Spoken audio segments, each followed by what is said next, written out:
Tony, you and Mike were poring over the advanced metrics. What were the final stats on Greg Cody yesterday in terms of production, number of carries, number of targets? What can we say is the final stat total on Greg Cody? So before I give the final stat line, we did talk about it here in the analytics department that when we scripted our first 15, he was great. Right, like we had the right blocking assignments. The offensive line did their job. The quarterback called the right place. Called the mic out. Greg was able to understand where his blocking assignment was and hit the gap and hit it hard. After those first 15, we kind of fell off a little bit. Yeah, they stacked the box and brought the safeties down. Honestly, you should have utilized him better in the play action game, and you didn't do that. You let him down. Yeah. He softened up the defense for you. You did nothing with it. I do appreciate that you guys are really getting into the press conference explanations on this, and you're right. I will accept the criticism. I should have used him better. Any failures of Greg Cody are my failures and my failures alone. I like that. But the thing that I had asked you was I asked for a number of carries we had yesterday and just some general advanced statistics. Yeah, 22 for 78. Okay, so, see, that's not bad. Not great. 64 in the first half. We said we were going to stay committed to the run game. Yeah, and 22 carries when they stacked the box. 10 of those carries came when they stacked the box. Do you feel like we're going to do better or worse today? Because he's come in today and said he's proclaimed himself a fire starter. He wants the nickname as a running back of fire starter, which is a good. It's a good nickname. We would agree that any running back in the league would like if a running back, if we started calling Achane fire starter and got it off the ground, Achane would love to be called fire starter. In Greg's case, I think it's appropriate because he was amongst the first to discover fire. Yeah, I like that. I want to adopt that as my official nickname, by the way. I want people to start calling me FS, fire. Fire starter is a little unwieldy. But in terms of the carries and the yards, I'm more concerned with carries than yards. It's a Cesar Tovar theory. That's a baseball player. That's not a running back. Okay, listen to his. All right, he's been doing this to me for 40 years. Stuffed at the line. 40 years. Do you guys, Tony? Do you know what he's referencing? Does anyone there? Does his son know what he's referencing when he says it's a Cesar Tovar reference? I've heard it. It's the guy batting average. Go on. Did you just drop a fire starter sound effect? No. Oh, I like that. Tony, do you know what he is saying when he is saying Cesar Tovar? I have no idea. Roy? No. Mike? I think I've heard it on this show before, and it was a guy that was like boom or bust. Well, Cesar Tovar was a former Minnesota Twin. He may have played for other teams, but I'm thinking 60s and 70s. And he was notable because he once had over 700 at-bats in a season. He was a guy who was just prolific, and I like the idea of a lot of at-bats. You give me 700 at-bats, it doesn't really matter whether I'm hitting 241. Matters a little bit. Or 278. No, because the at-bats, akin to carries by a running back. I'm the kind of guy who would like 31 carries and doesn't particularly matter if it's only for 68 yards, because I'm putting in the work. I'm doing the lifting. You also did have a fumble here I didn't note. Obviously, the Packers versus Steelers situation was a fumble. We were in the red zone there. Right. We were getting really close to coming home, and you did fumble. But I recovered my own fumble, didn't I? I don't think so. Oh, I thought I did. I'm afraid we've started 3 and out, and you know what that means, Greg? What's that? Punt. Nice. I like that. Cesar Tovar, not even on my catchphrase countdown. Cesar Tovar, can you guys give me his career average, please? I'd like to now go through. Thank you, Zaslow. What do you have? 278 career average. Solid. So you're saying that you're going to take 10 swings on jokes, and if you fail 7 or 8 times, you're good with it? Yeah. If I get 2 or 3 out of 10, I've succeeded. Did you yesterday? Hall of Fame material. I think so. You just heard that from the statisticians. Did he succeed or fail yesterday? Did we win yesterday? I think we won despite Greg Cody. Okay. Basketball is back, Jack. Time for our favorite winter sport. The summertime is over, so let's head down to the court. Time for the tip-ball. Give me fast breaks on the attack. Will you shoot a 3 or take it to the rack? Basketball is back, Jack. It's a dream shake down in the post, or a killer cross you tries to run and gun? Is it man-to-man or box and one? It's big plays and talking smack. That's how you know that basketball is back, Jack. Let me hear you say basketball, basketball, basketball. Basketball is back, Jack. 360 dunks and pick and rolls. And we're gonna watch it every day till they raise the Larry O. Hard fouls and hook shots. A dagger three and hack a shack. If you say this game's the best, I'll say's a gag. Basketball is back, Jack. Basketball is back, Jack. Basketball is back.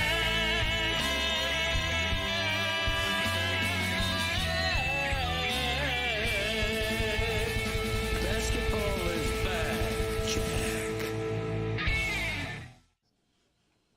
Professional basketball may indeed stink, but I'm finally ready to do it. I'm here to announce it. Jokic is a better offensive player than Michael Jordan. Yeah. So brave. Yeah. I'm sorry it took me a long time to get here. I am now here. Everyone should capitulate. There has never been a better offensive player than that loaf of bread. And you're not comfortable with it because you want it to be a wing guy and you want it to be somebody who soars through the air. And I'm sorry that this guy ruined basketball for you, but he's better as an offensive player than any that the sport has ever seen. Okay, so if I asked you, you have one game, Michael Jordan and Nikola Jokic, you're taking Jokic? That's not what I said. But I'm asking a different question. Good question. But it's not what I said. I said he's the best offensive player I have ever seen. I could give you all of the numbers and metrics of how champion the Nuggets are when he plays, offensively and defensively, because he's also good defensively. He clogs everything up. They're not the same thing defensively. But I don't want to start there. You just did. Dan, I was willing to follow you into the breach. You're my captain. I'm going to follow you into the breach, even if it's just me and you. There are a number of things that I wish to get to today, and I want to put that over to the side for the moment, because I do think it's one of the worthy things to talk about in basketball when everyone is shitting on that sport. The excellence is unprecedented at the top of what these people are doing. Like, you can take the MVP from that guy if you like, but there's never been a better offensive player. And you can argue on behalf of Michael Jordan, and you can say one game all the players that ever played, but we're watching one right now who's You could argue for Michael Jordan being a good basketball player. You yes, could. you can. But you can make the argument on the other side, and it'll be hair splitting. Like, whatever it is you're doing to reduce my Jokic argument, you're doing it by this margin. We are watching genuine mastery in basketball, but everybody's mad at basketball for an assortment of very good reasons. But we've got the fire starter in our midst. We've got Cody has what he believes to be the 5 best sounds of the week when we have done a lot of careening into ditches this week. And I want to get some votes from you guys, but I also want to have the serious conversation.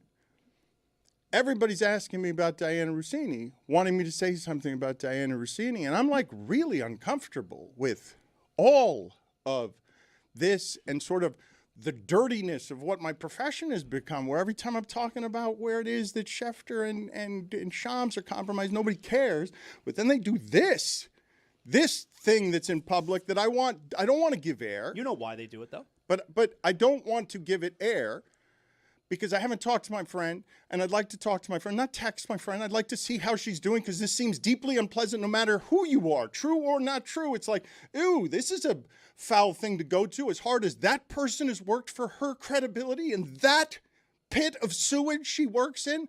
To have this happen to her doesn't feel good, but I don't know anything. And I don't want to gossip, and I don't want to bother her. I just like to know how she's doing, because this seems awful. Like, it was so hard for her to come by her credibility, and now we're going to do this shit? So I don't want to give it oxygen, but everybody wants to talk about it. And so I ask you guys genuinely, what to do in the modern age. And I had this conflict 20 years ago with Deadspin, of all things. Deadspin came over to threaten newspapers, and it did so with gossip and things that people wanted, and the internet became popular, and the manosphere, and everything that's happening with podcasts, because the rules are different over here. You don't have to apply a journalistic standard. It doesn't matter what you say. If you want to gossip in the in the sewage, you can do that, and you can get listeners and viewers, and it's the currency of the day, and newspaper dies, and so do those standards. When this thing happens, you're expected to talk about it because everybody's a gossip. And I've got somebody in the middle of this that I can sound like I'm white horsing on, or this is too close a friend for me not to be biased on it. But I just feel for a human being in the middle of something like this because it's like, you're going after her and not him, huh? That's interesting. Like, that's super interesting. Do you know how hard it was to come by the credibility that she has as a person who has relationships in that sport? Because you have to have relationships. Right. You will fail at that job because 7 people can do it and they know all the other people who trust them, who believe in them. And so they walk the line between friendship and conflict of interest. And how do you get your information? So I ask you guys sincerely as I'm rambling here because I'm troubled by this and I don't know how to address it while being fair and just human. What do you do? What am I supposed to do? Because easier was to ignore it here and just see and try to see how she's doing because it seems unpleasant. It seems like a really unpleasant thing to go through, especially if it's untrue. And it's not journalism. No, it's grainy photographs that are innuendo without substance. And I think at this point, I just give not that there's any doubt in my mind, or not much at all. No, see, I don't want to do that, though. I don't want to do that. Like that. What? Yeah, that was a good job asking for help and shutting them down. It's what I'm saying is you don't know what you want to do, and then someone offers something to do, and cut them off at the pass. This is good work. Because of how he's doubting. He's sitting here, what he believes and what he doesn't believe. We haven't, in fairness to Greg, we didn't let him say what he wanted to say, and I think part of what he wants to say is something that you omitted, which is a very strong denial. Right. From The Athletic, from Diana, from Mike Vrabel. And from Vrabel's incriminated here as well, and he's had to respond to all nobody this. cares about that part, man. It's always about the women. But that's the problem. But a headline I read noted salaciously that they're both married, as if that proves anything. When I say benefit of doubt, I have no doubt, but maybe some people do. I believe Diana Rossini's strong denial, and I believe Mike Vrabel's until there's any proof otherwise, because the proof was not in any of those photographs. But I'm asking you, what am I supposed to do? That doesn't help. That just allows us to talk about it. I think what you did is fine. Now, speaking for the audience here a little bit, like when I talk about where Shams and Schefter are compromised, nobody cares. Well, Dan Le Batard cares. That's why he's talking about those things. And you are showing a human side here by saying, well, I don't care that much to have that conversation here because I have a conflict here. That's human. That there's going to be people in the audience that call us out for our hypocrisies. And I'd say humans are allowed some. And I think you laid the cards out on the table why this one's uncomfortable. I think this one has a pretty strong denial attached to it. I side with Greg here. Like, I want to see more if there is more. Actually, I don't want to see more. All of this is really, really icky, and the denials are strong. The Athletic really came to bat for Diana in ways that we don't typically see. I don't think it has to be labeled as an hypocrisy and I've seen the same comments from listeners too, where, oh, Dan's hypocritical, the show's hypocritical. Why won't they'll talk about this, but they won't talk about Diana here? I don't know, like, it's okay to be a good friend. Like, it's okay to support your friend. And I don't understand why people wouldn't understand that part of it where, okay, she's a friend and we want to support her. And the way that, we're choosing, not that we've had this conversation, but the way that we're choosing to support her is by not getting involved in this and lending more comment to this situation. Like, yeah, like, she's a friend. So wouldn't everybody want to stand up for their friend? No, but this one's... And I mean by standing up, I mean not talking about it. That to me is standing up. But there's some cowardice in that, and especially given what it is that we do. Can we establish some ground rules where people are trying to answer your question what you should do? You shouldn't just dismiss them with saying no. Okay, you can establish those ground rules, but you guys are talking about something as if you're not understanding the journalism at the core of it. No. When our friends or people we cover in sports become news, that's different journalistically than it's been for a really long time. The reporter is not the news. We've distorted all of this. The reporter's never the news. Just because what Stephen A. Smith now is, what he's turned this into with ego and flatulence and everything else, like over here, he's still a journalist. He's still yelling at Matt Barnes, pothead, you're an influencer. I'm a journalist. I have standards. I have friendships and relationships throughout the business, but I'm uncompromised. I'm objective. I know what my biases are, or I try to be objective about things and people and truth and news when we're talking about this stuff. So the reason I'm knocking you down on no is because this woman is at the height of sports journalism. She got there the right and the hardest way, fighting the other information people to get to the top of information that is credible, that like is rock solid reported, stronger than the opinion maker. She's not an opinion maker. She's a journalist. And she has good relationships in the business. And I sound here like I'm simply blindly and emotionally defending and riding for a friend. I don't know what the hell happened here, but this is a journalist who came by her credibility honestly. Yeah.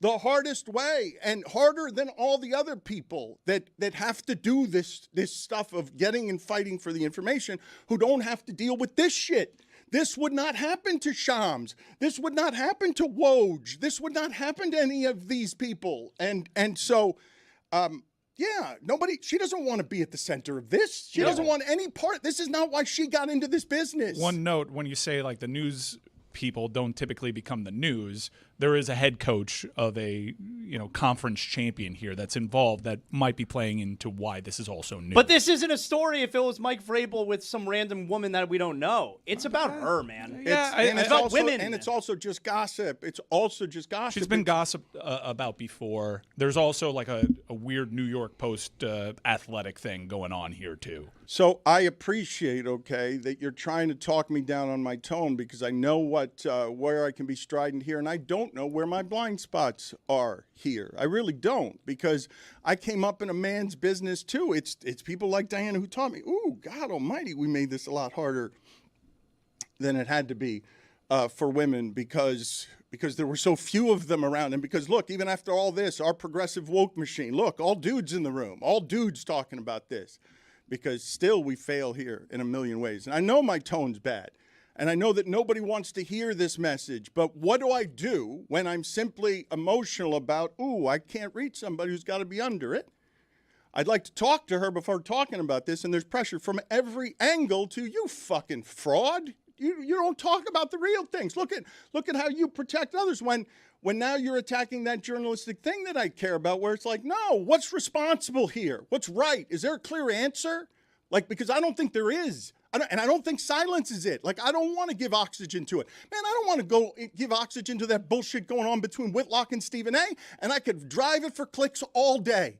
All day I could sit here and talk about all the shit that happened between those two friends of mine. But they were trying to do something journalistically objective once upon a time, and then this business distorted all of us. Turned us into fucking preening peacocks. Like, we are the news. We are the newsmakers. We opine on the news, and when you don't talk about your friend, you're a fraud. Okay. But no, when I ask you guys, do you understand what I'm in here when I'm saying, how do I do this right? But fair by her standards, when I can't talk to her, when I haven't, because I don't know what she's under. Well, then you continue to criticize the gotcha journalism of this tabloid whose sole effort here is to destroy lives. You can do that. And you can reach out to her. It's probably not the way that you want to. I've reached out to Diana to offer the support. I don't want to do the text thing. See, this is another thing, though, okay? And this is about communicating in the modern age. My wife's father just died, and everybody's texting. That's nice. But they're texts. I'd like to talk to somebody. I'd like to see if somebody's okay.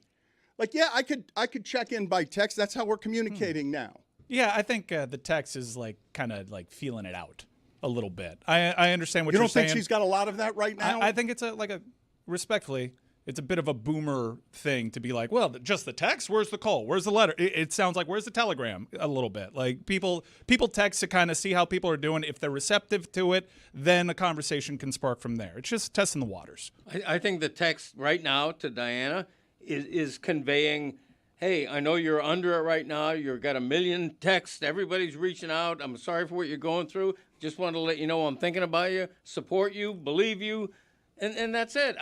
I'm surprised by your combative tone on all this, Dan, because I don't think any of us disagree. I think the reputation Diana Rossini has well earned is a reason for benefit of doubt. And the only reason I even use the phrase benefit of doubt is that a lot of people out there infer what they see from those photos as guilt. I don't. I have relationships with female friends. We hug each other.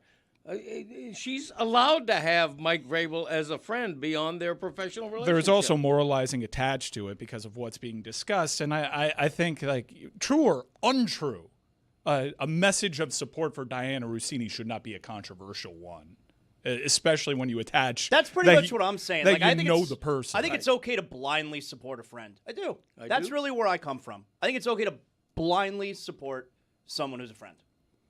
Didn't like Ashton Kutcher do that with his No, when they're not accused of rape. No, I'll set that aside. No, Danny Masterson. That I could, like, I think there is a distinction. No. Yes, and I don't like what Ashton Kutcher You shouldn't have did. said blindly. I didn't think you'd go for DJ Mom Jeans, but he went there. I mean, but blindly is when. No, you know what he says. I feel like it's implied. Worse. You're the fire starter. He can't be the fire starter because you've been the fire starter for 20 years. The tone is shitty, undisputable. Cannot argue it. The thing I'm asking you, all bad tone and all, cutting you off and all, is the very serious question. With everything you see happening in America and all around the globe, fairness. Like wanting something to be fair, fighting for something to be fair, to have a standard, to have a journalistic standard of you talk about this when you know what you are talking about, when you have facts, reported details, when you are aspiring to objectivity, the times and when you talk about this, not on radio, podcast, ESPN, the printed standard of how do you do this fairly. Does it matter? Because I ask you guys sincerely, I did not want to talk about this. Greg, it's the thing that Greg was interested in today, and he thought it would be interesting. I didn't even know about that I was being criticized by anybody. It's the thing Greg found interesting, and I'm conflicted with. Well, what do I do with this? It's just a cheap thing to talk about. Like it's a cheap thing to do because people want you to talk about it. And so when I ask you, what's fair? I think it's fair. In this case, Diana Rossini is a frequent guest on this show. If you believe her denial about this controversy as much as I do, I think it's fair simply to say we support her. We believe her. And 2 months from now, if we're proven wrong, that'll be regrettable, not for us, but for the parties involved. But right now, all benefit of doubt to Diana Rossini because she has earned it. She's earned the respect. She's earned her reputation. The employer knows her, and that's why the employer's statement was as strong as it was. I mean, we've seen things like this in the past, though. That's about as strong a statement in defense But they of know somebody. her. They know what she's about. They work with her every day. They know what she does there and how hard the specifics of that job is. I'm sorry. Enough on that. The thing that I wanted to talk to you about after we killed all of the local teams and now. Yeah, no, it's terrible. What's happening right now is terrible in that Zaz is now the guy who just complains about the league. He loves this league. He loves this league, and right now Zaz is kind of broken. I don't like what it's done to me. Oh, because the conversation around this league is around all the dirty things money has done to the sport the last 15 years, where you're like, oh, wait a minute, none of these games are going to be close. Everybody's, what just happened to this league? I don't like what it's done to me because, oh my God, it used to be my favorite. God, I loved the NBA. And I miss feeling that way about the NBA. But everywhere you turn, it could be radio, it can be television. We're a week away from the playoffs starting, and all of the discourse around this league is just rotten. Not all of it in the places where people still care about that Hawks-Knicks game. Like there are two different generations and things happening here. People who really love basketball, because you're not going to convince Tony there that watching Jokic every night isn't a pleasure that he doesn't appreciate. And we don't even have to look at like the mountaintop of the NBA, which is Jokic and Wemby and SGA right now. Like you're talking about the Hawks, who've had a bunch of but great that's not games the big story in the league. I hear you. Okay. It should be, but it's not. I agree. The problem is, in 3 games, we'll start talking about the NBA playoffs, and everything will be You're right. fine. No, you're Everything will right. be But fine. but we'll but have great games. You're All the right. bad teams are going to be done. We hope. We hope that we'll have great games, which is why I think it's an important playoff for this league in this moment of time. Cultivate new stars, have highly competitive series. Let's stay away from the national TV windows being blowouts, because what Zaz is saying is not a controversial opinion, and I don't think we do this as much as other shows out there, because that is the narrative around the NBA. And we have Amin on our show, and Amin defends the NBA at every turn and its merits and why we are where we're at. Because the greatness in the NBA is all-time great, where you're watching real excellence and we're not appreciating it, because what's happened over the last 15 years is the narrative has been distorted by the way we cover this league. It's gotten worse and worse. It's not just Barkley and Shaq complaining about everything, complaining about all the threes and everyone else. It's everyone talking about the garbage, how the games are bad, and how 10 of the teams aren't trying. I could offer up a lukewarm take that collective mastery of a sport isn't great for a sport. Maybe it's fine in individual sports, but when every team has the sport down to a science and has tried to expose every single mathematical They edge, all play the same. then you become baseball.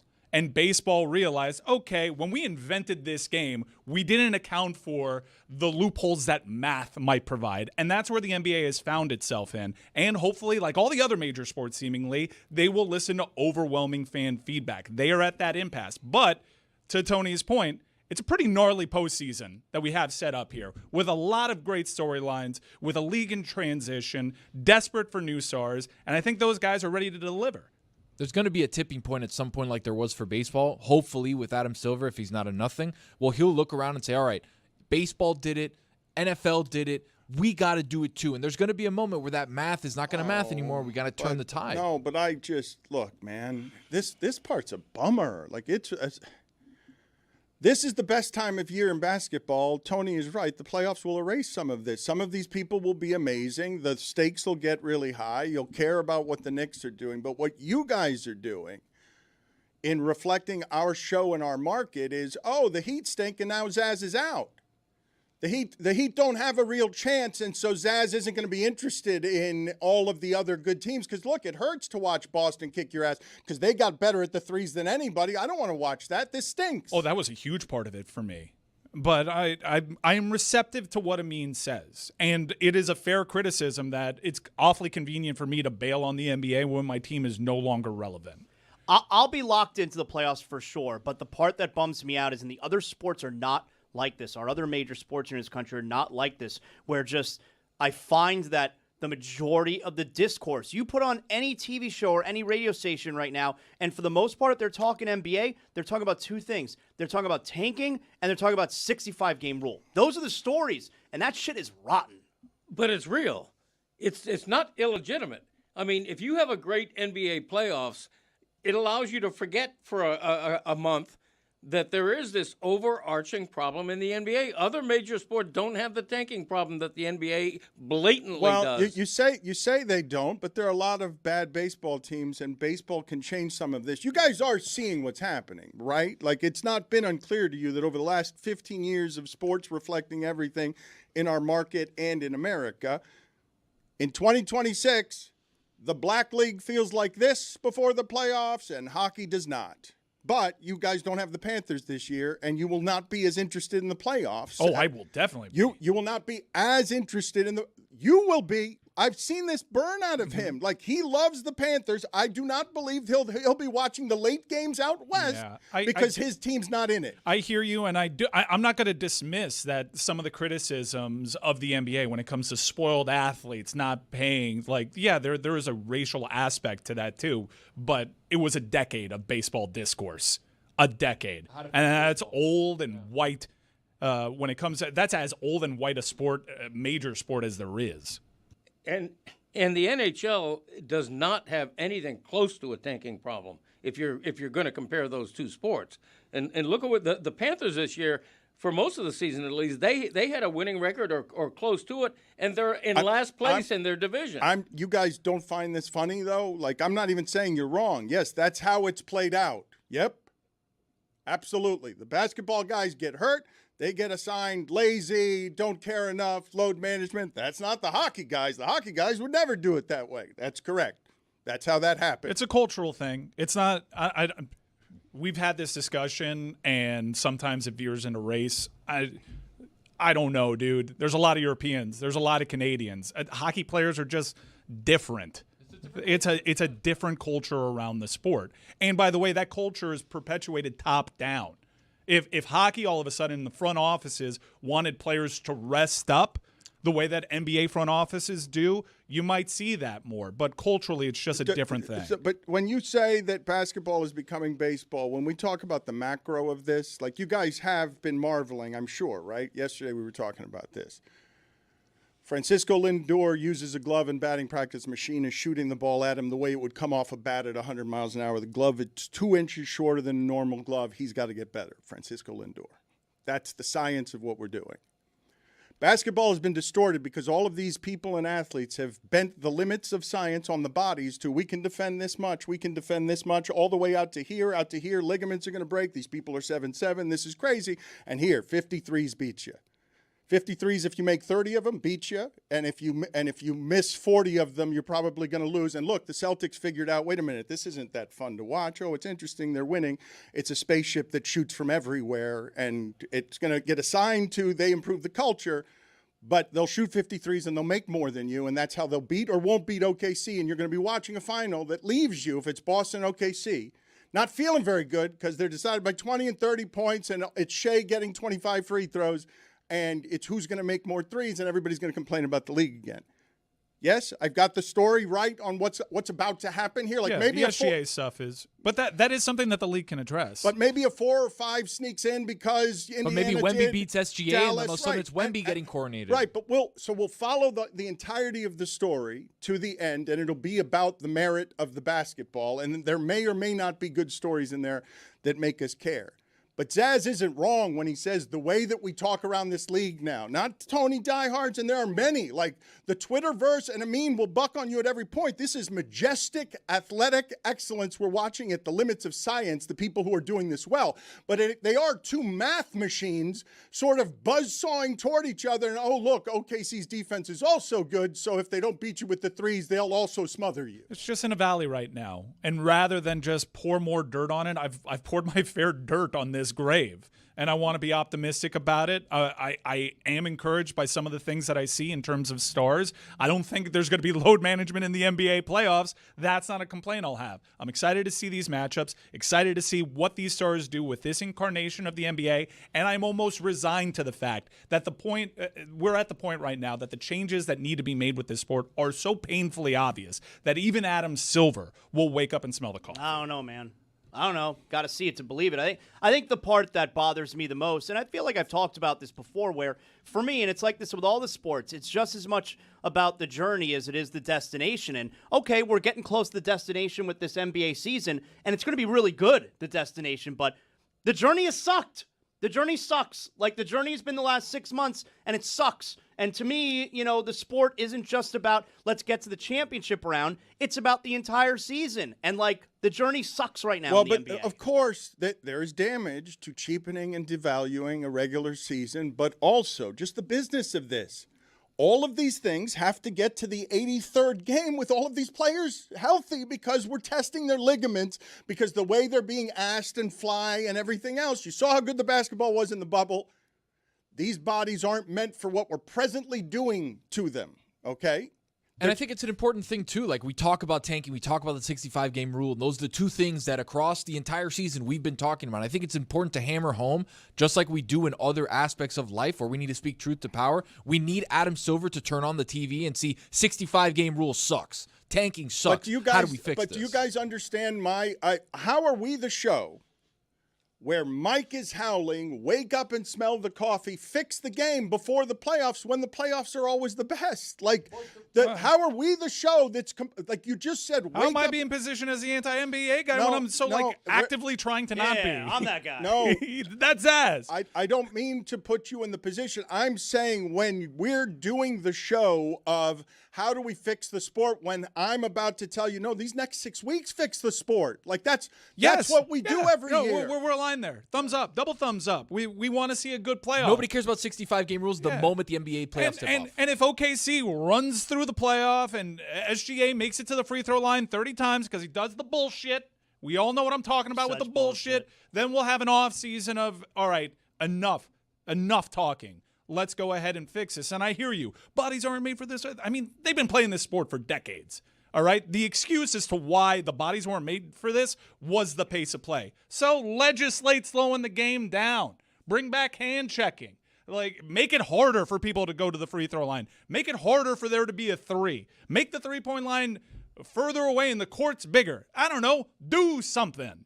Yeah, you're not wrong. And I don't want to rail against the three-point shot overtaking basketball because then I'm volunteering myself as what I am, the old fuddy-duddy.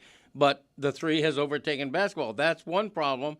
But everybody sees the NBA through the lens of their team, particularly if you're a fan. You're a fan. They love the NBA in Detroit and OKC right now. They got no complaints about basketball. They love it. But if you're a Heat fan, as an example, you're saying to yourself, we averaged 120 points. When was the last time a 120-point scoring team didn't make the playoffs? It's ridiculous. We're the second highest scoring team in the league, and we're not in the playoffs. Yeah, but that's all tempo, and it's sort of the way the game has shifted. Like, the science of this is interesting to me. I think I've proven that over time, boring you with how amazed I am by the evolution of that sport. I think people are tired of hearing me talk about, like, the thing that Steph Curry does.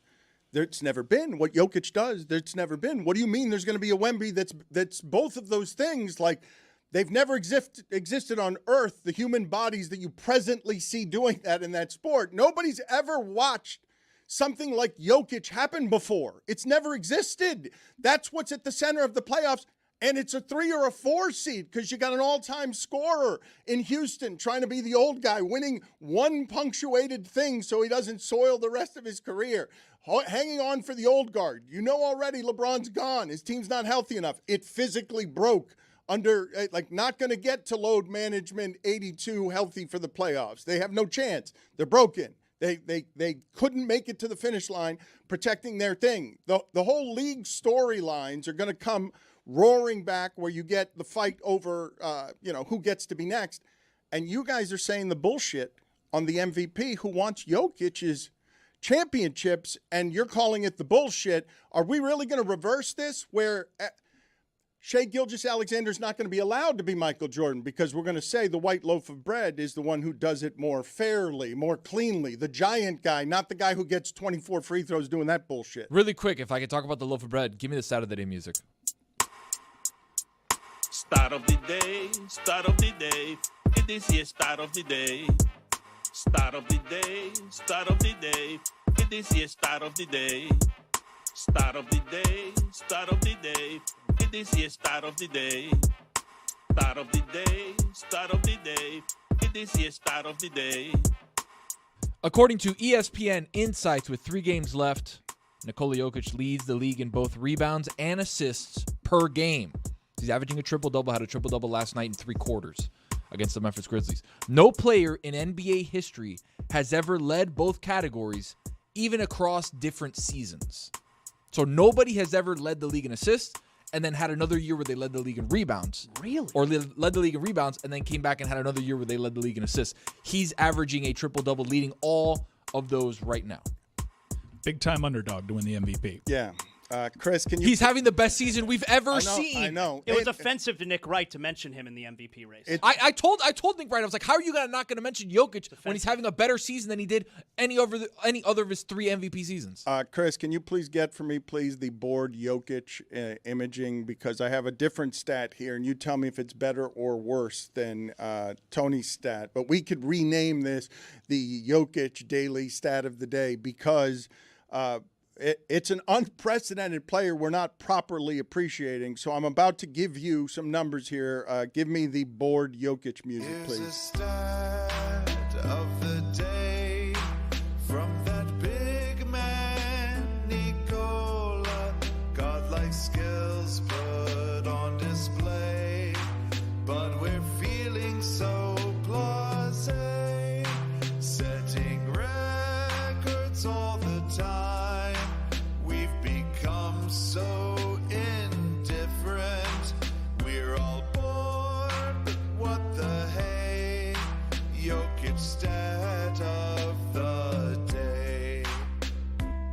So the Nuggets have won 10 straight games. It's the longest winning streak they've had since 2013, and it's the longest in the Jokic era. There have been over 1.4 million total 10-game spans by players in NBA history in playoffs. In none of them, I'm going to say it again, over 1.4 million total 10-game spans, including playoffs. In none of them did a player have as many points, rebounds, and assists as Jokic during the current 10-game winning streak. 252 points, 145 for rebounds, 127 assists. He's a better offensive player than Michael Jordan. It's also his first 10-game winning streak in his career.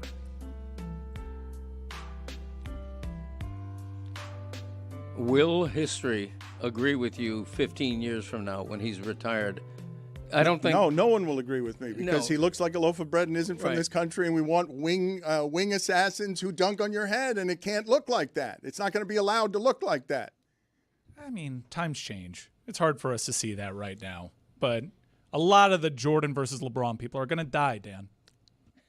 Jokic is invisible Michael Jordan. He is Michael Jordan every night because he plays in Denver and not West. Most people don't understand that he is an and by the way, no load management out there all the time unless he wrecks his knee. You know, there were debates like this. There were a lot of people arguing Wilt. You know what happened, Dan? They died. Yeah. Wilt versus Russell.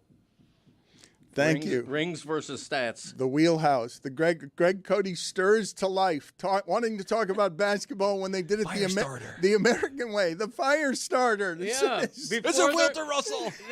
Before there was a three-point line. Come on, that was basketball. Give me a 91-87 game like the Heat and the Knicks in 1991, whatever that was. Come on now. Look at that. The 50s. Damn right.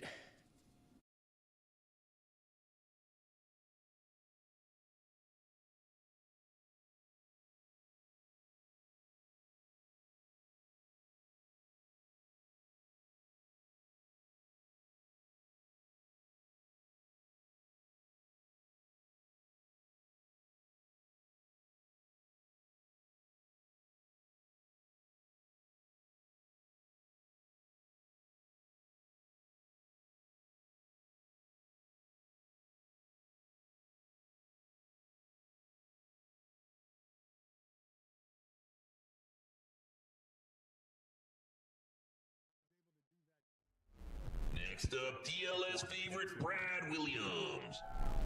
Now, Dan, imagine what you just experienced being a 6-foot whatever man. Now put that in a 4-foot man as I'm trying to cross the street last night, looking at certain puddles going, this could be it. This could be where I go because the water was moving very fast. I forgot my floaties. I can't swim.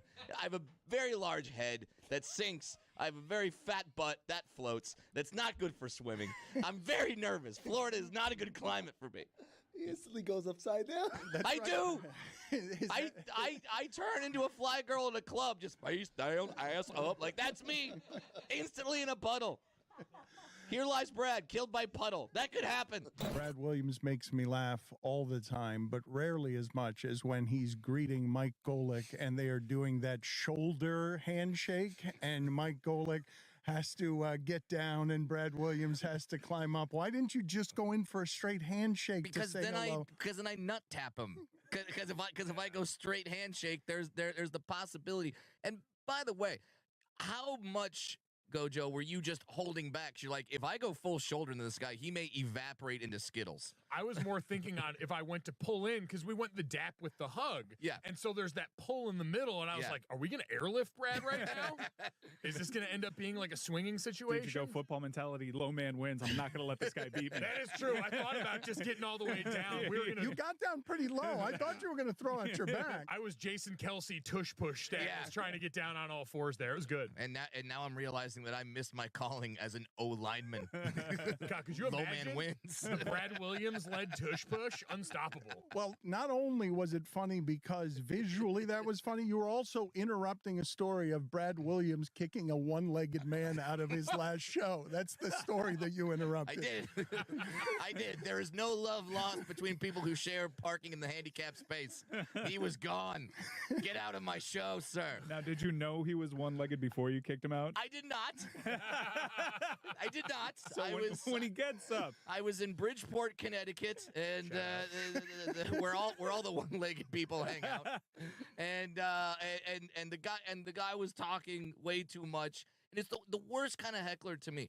I will gladly take a heckler that yells out "F you" more than a guy that loves me but is just talking too loud and commenting on every joke and be like, "That's so true when you did that." Like, God damn it.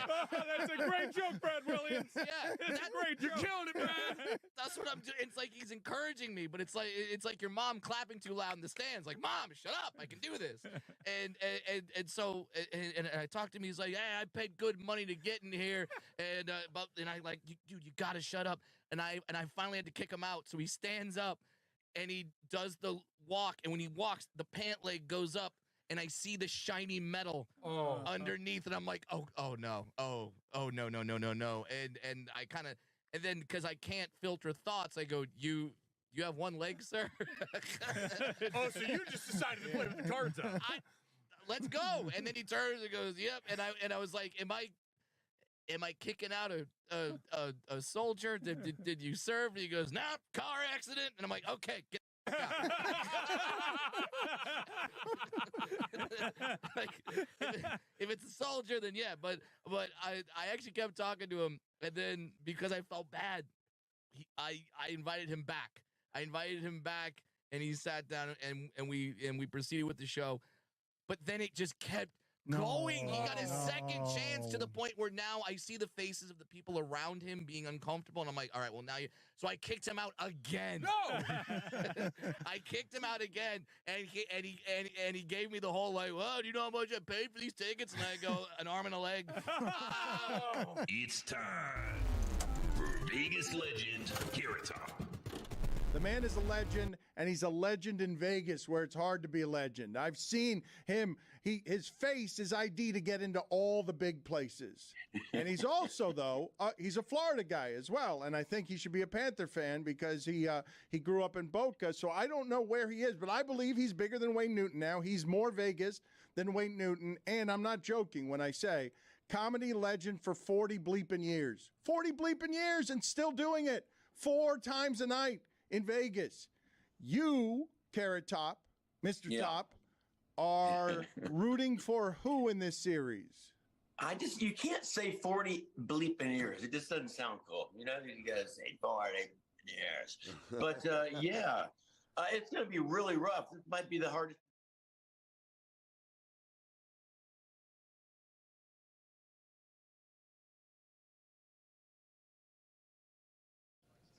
This episode of the Dan Le Batard Show is presented by DraftKings. DraftKings, the crown is yours. I probably should have mentioned that our friend Dusty May is going to rejoin us. I'm grateful for that. Wow. We don't really deserve it. The last time he was on with us. Do I need to get into Waymo?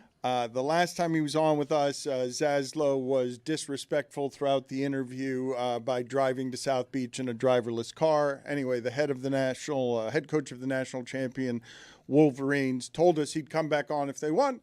And so now he's going to come back on. David Sampson will be on with us a little bit later in the show. But Lamar Jackson, which is where I should have ended up earlier if I'd been thinking straightly. Lamar Jackson has shown up at camp, and I think something interesting has happened in Baltimore. It's been one of the most stable franchises there. They even ran Mike Tomlin off the road. Like, they're a wildly stable thing. And not quietly, the quarterback won a fight over the leadership of that team that has that being Lamar Jackson's MVP team. He got in negotiations with a league that was colluding against him with no agent. To be a wide receiver. Nope. Well, after that, actually. Even during the QB when he's an MVP of the league and is a free agent and no team needs him because everything is colluded, like the owners were not going to get into a bidding war for the MVP of the league and change their salary structure. That happened, what I'm saying here, Zaslow, somehow quietly. Mm-hmm. Lamar Jackson, in the age of the diva quarterback and the diva wide receiver without an agent, Lamar Jackson now runs the Ravens. And he runs the Ravens when he cannot afford to lose a single step. The Ravens are now, like, structurally, they've been for a long time through their mafioso owner and Ozzie Newsome and everyone else for 25 years, whistling through his teeth. For 30 years, the Ravens have been, like, right there with the Patriots and the best of the best through a whole assortment of quarterbacks. They're the best organization, and now it's Lamar Jackson's. It belongs to him. They ran off a Harbaugh, golden royalty in the sport. And now, after we saw a year, Bill Polian yelling at the beginning of that, that's not a quarterback, not in our league. That's a wide receiver. Now he loses a little bit of skill. How much skill? He's still got great passing skill. But what people are worried about are the this much that made him better athletically when you can't be that at 29 in that sport. Like, if you're getting used to LeBron playing at 41, not in that sport, not with what they do to their bodies. Like, Lamar Jackson has ground through his ligaments too, playing the way that he plays. And if he loses a step, what does it mean that the Ravens are playing in a margin of, if Lamar loses a step, we're no longer a great organization? You would think him showing up to the first day of OTAs wouldn't be news, but it is news because Lamar Jackson hasn't shown up to the first day of OTAs consistently throughout his time in Baltimore. And it's a new coach.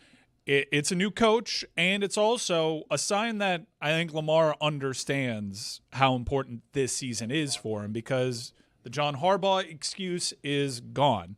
If you talk to people in the know like I have, problem there was John Harbaugh and Lamar Jackson not exactly being on the same page. John Harbaugh trying to hold Lamar Jackson a little bit more accountable. Lamar Jackson not exactly being a fan of that. Lamar Jackson has been given some liberties that you see around the league with certain stars, but liberties that are special for the Baltimore Ravens. Now he is at a point where we got rid of John Harbaugh. We have a new coach. You are still our quarterback. We're trying to seize on this window, but you got zero guaranteed money coming to you after 2027. They can get rid of you at any time, and this is a quarterback that's 29 years old, a quarterback like we've never seen in this league before, with physical traits that have ascended him to the heights of multiple-time MVP.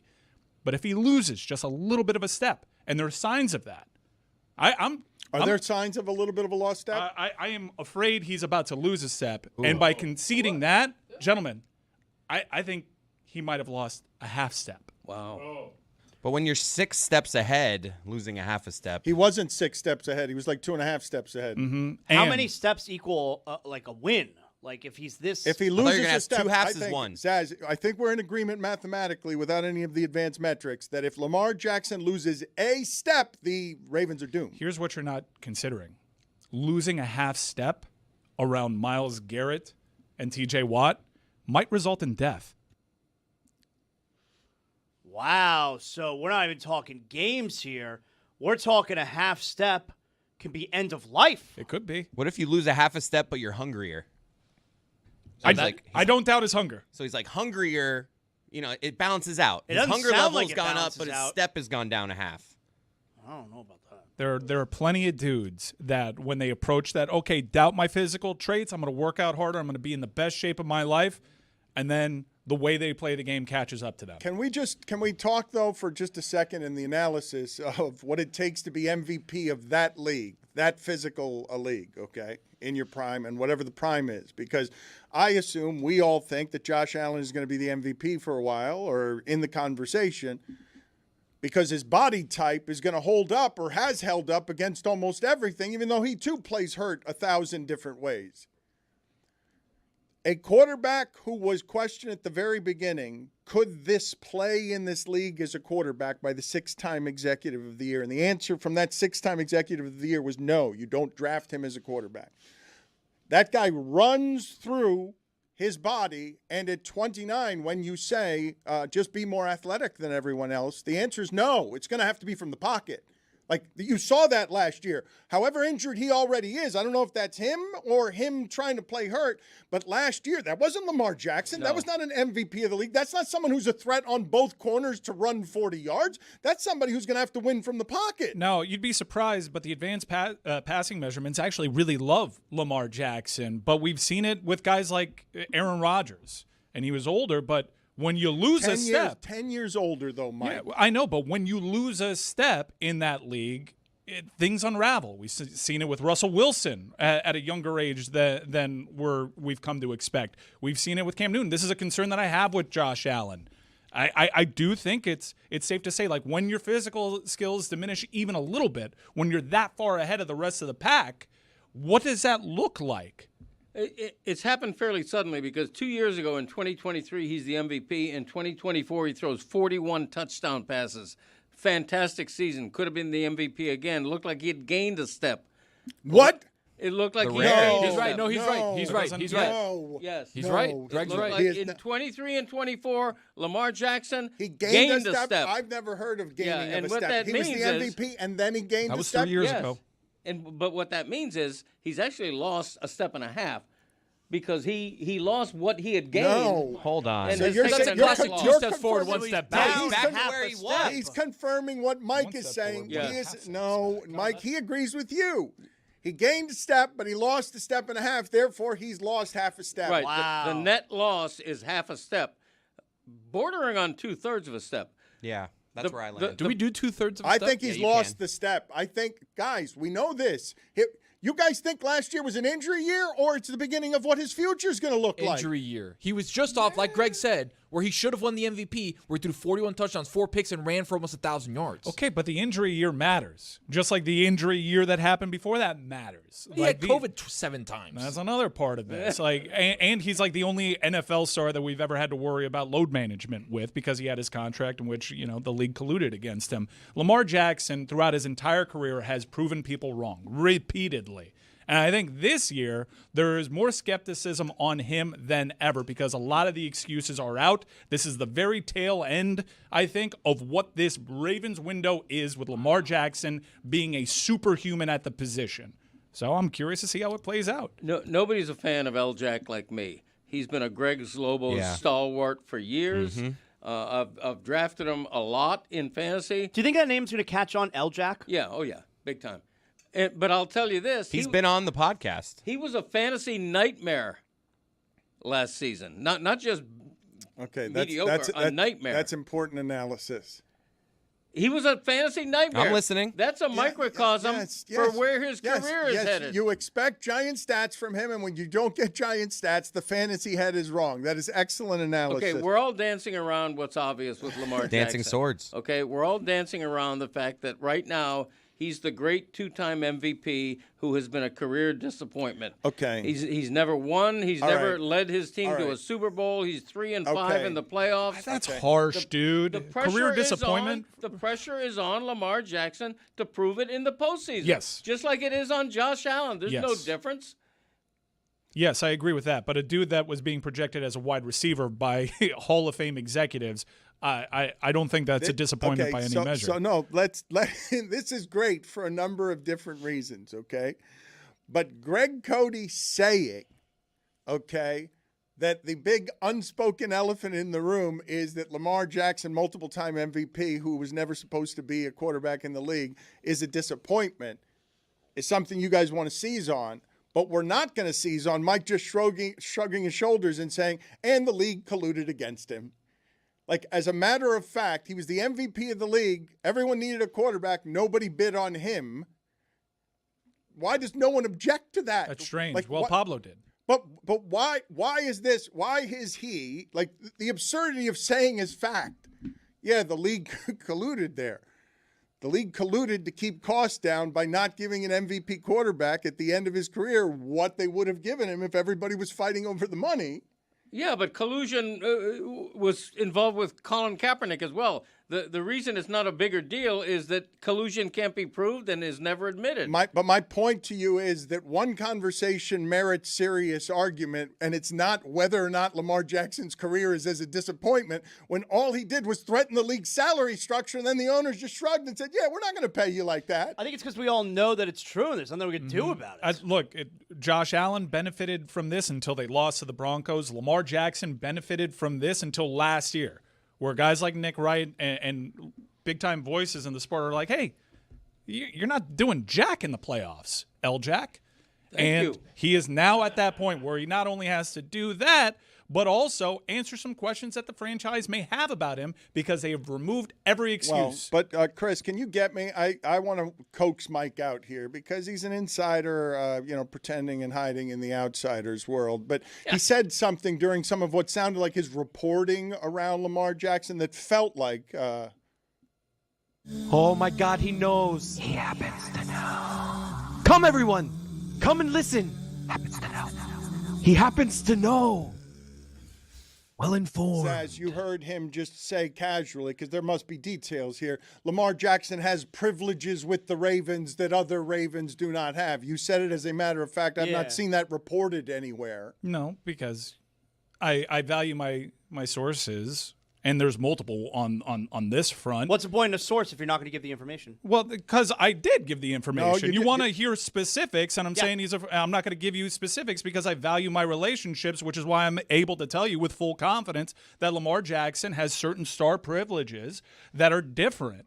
And Good. That's good work, Zaz. Good work by you. And that's how you follow up in journalism, yes, Greg. Well, is that right? I want to. This is what I want to corner Mike on at least a little bit, okay? Because you didn't file it as a happens to know. I coaxed out a happens to know because it's so wise. It sounded like you were giving us information that I haven't heard reported elsewhere. And Zaz is not wrong to ask: is there any more information there that you'd like to share, or can I just throw the hypothetical at you of yes, of course, star player stays apart from his teammates and lives a different life in some sorts of ways because that was the Barry Bonds diva deal. He got a better hotel suite on the road. Didn't we learn that about Jimmy too?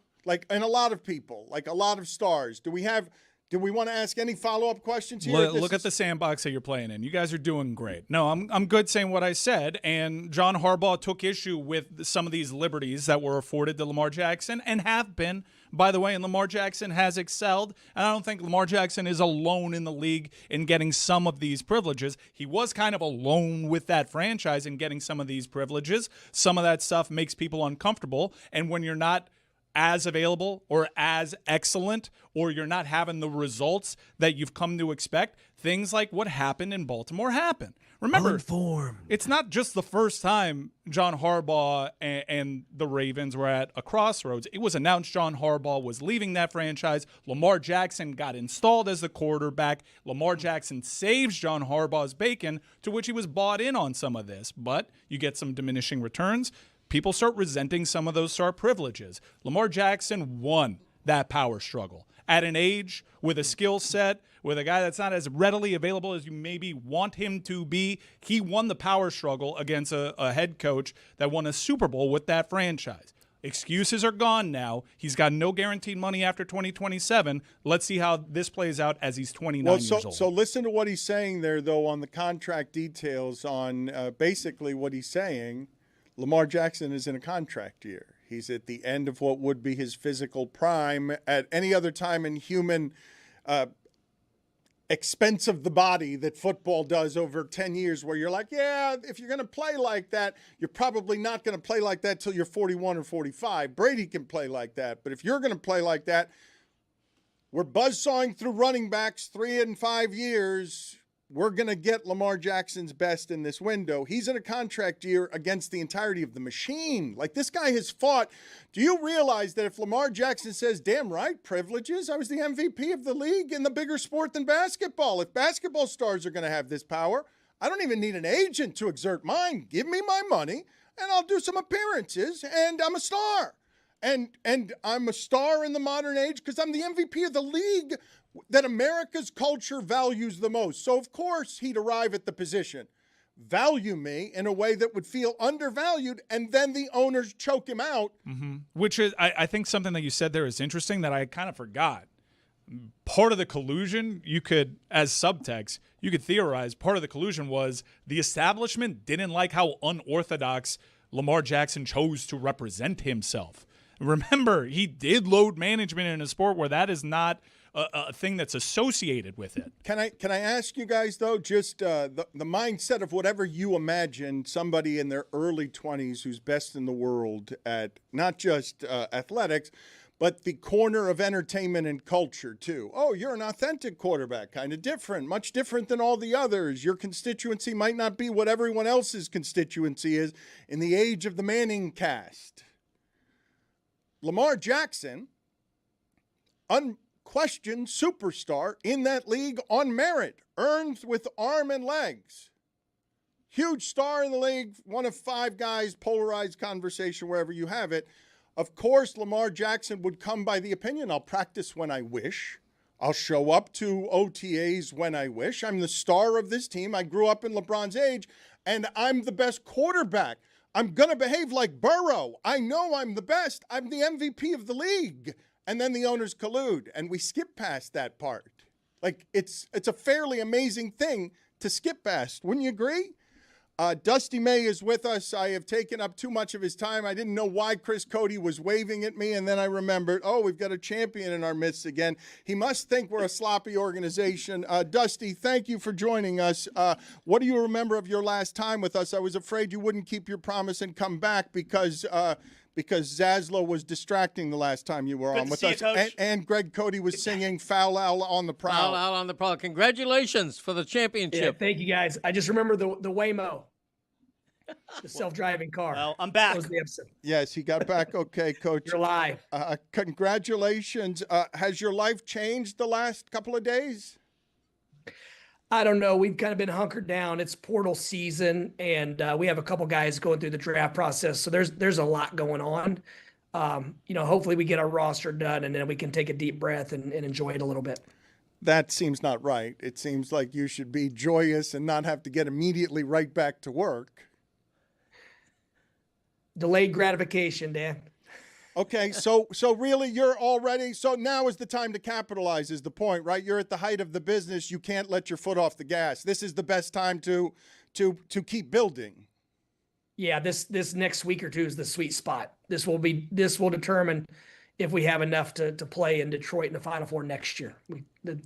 This window gives us an opportunity to put together another really, really good team. So we've got to fundraise, we've got to connect with the right people and keep the guys in our program that are here, and then add a little bit to that mix. Coach, I know players like Lendenborg is going to wind up going to the NBA draft, but are you finding yourself having to recruit back your own players? Not necessarily. The ones that are in the NBA, we just have to be patient while they go through their process. But the other returners have all, like myself, said that they 100% wanted to come back, and so now it's just dotting the I's and crossing the T's. But no, there hasn't been a long recruitment process with our current players.